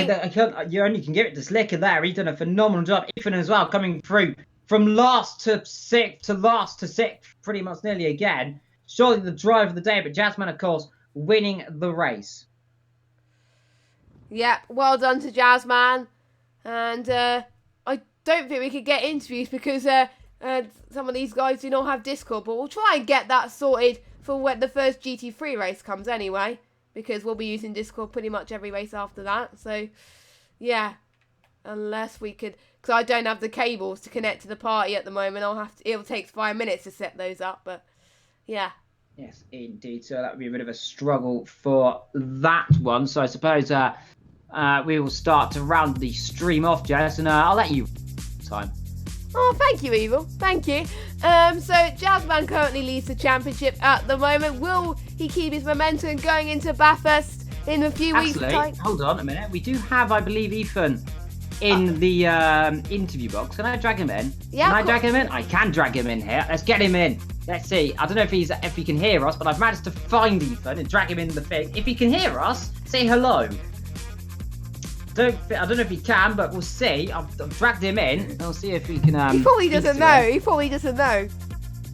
We'll wait here patiently and see if he's there. But he managed to get into the box. As I joined the wrong chat accidentally there by accident. I didn't mean to do that. I mean, I joined the "You Ready for Interviews" chat, but let's just wait a few moments and see if Ethan picks us up on Discord for one interview. But we'll wait a few moments, and if he doesn't manage to do it, of course, then we shall not. Jess, I mean, what was your driver of the day? I'll have to give it to Slicker as well. I think the audience, the viewers do agree with us as well, which is good news. So I think he drove superbly today. So a shame for that mistake. I think it was heartbreaking for him to make that mistake. So, you know, some great comebacks as well tonight. And, you know, oh, Ethan's gone. Let's drag him in again. Let's see if I'm going to try it. We're going to see if we can get him in. I don't know if we can. Yay! There we go. We've got contact. So, Ethan, how did your race go? You came from the back of the grid. You started right down the back, got yourself up to 8, had some issue. We'll talk about that in a little while. And then drag yourself back up to 7th right at the end. So take us through the first bit before your incident. Well, I mean, I just pretty much just sat at the back, just watching the race unfold in front of me. I know I had the pace from practice, lapping like 34s, 33s in practice. So obviously starting at the back, being disqualified from qualifying gave me the opportunity to practice the race alone, so I could really optimize my wet weather setup. Obviously I made my way through the field, was like battling with Jam for a few laps, and then I'm not really sure what happened. I came up that left-hander up the hill where the hairpin was supposed to be, and there was just a back marker in the middle of the road. I only just saw him through the spray, and I don't know what happened. I don't know if he returned to the track or not, but he clipped my rear left, nearly wiped out the rear axle. He nearly took off my tyre, and that would have been the end of my race. So I had a lot of damage, put me down the grid. I was so distraught. I drove angry, made a few mistakes, but I just kept on soldiering, and I gotta say, despite that, it was still a brilliant race.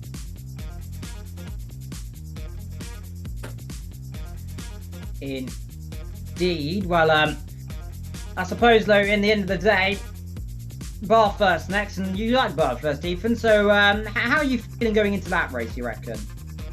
Well, obviously, last time I raced at Bathurst in GT3, I nearly got the sacred W, the win. Obviously, that didn't happen because of a mass disconnection. Obviously, LMP2 is a lot different compared to GT3. The error is going to be crucial here. The way the car is set up is going to be very crucial. Obviously, I'm going to be starting further down the grid, so it's reverse grid. But once again, I just got to take my setup from here, just optimize it for Bathurst, because my setup here today was, I've got to say, the optimum setup for Sakitto. I'm going to try and optimize it for Bathurst because the car was really planted. Obviously, I can make a few good moves around the circuit, but Bathurst is Bathurst. You got to go in there with a pinch of salt and not going in there too optimistic. You never know what will happen. Indeed. Well, back to you, Jess. Low, and like I said before, we found Ethan in the ready to interview bit. You can round the stream off this week.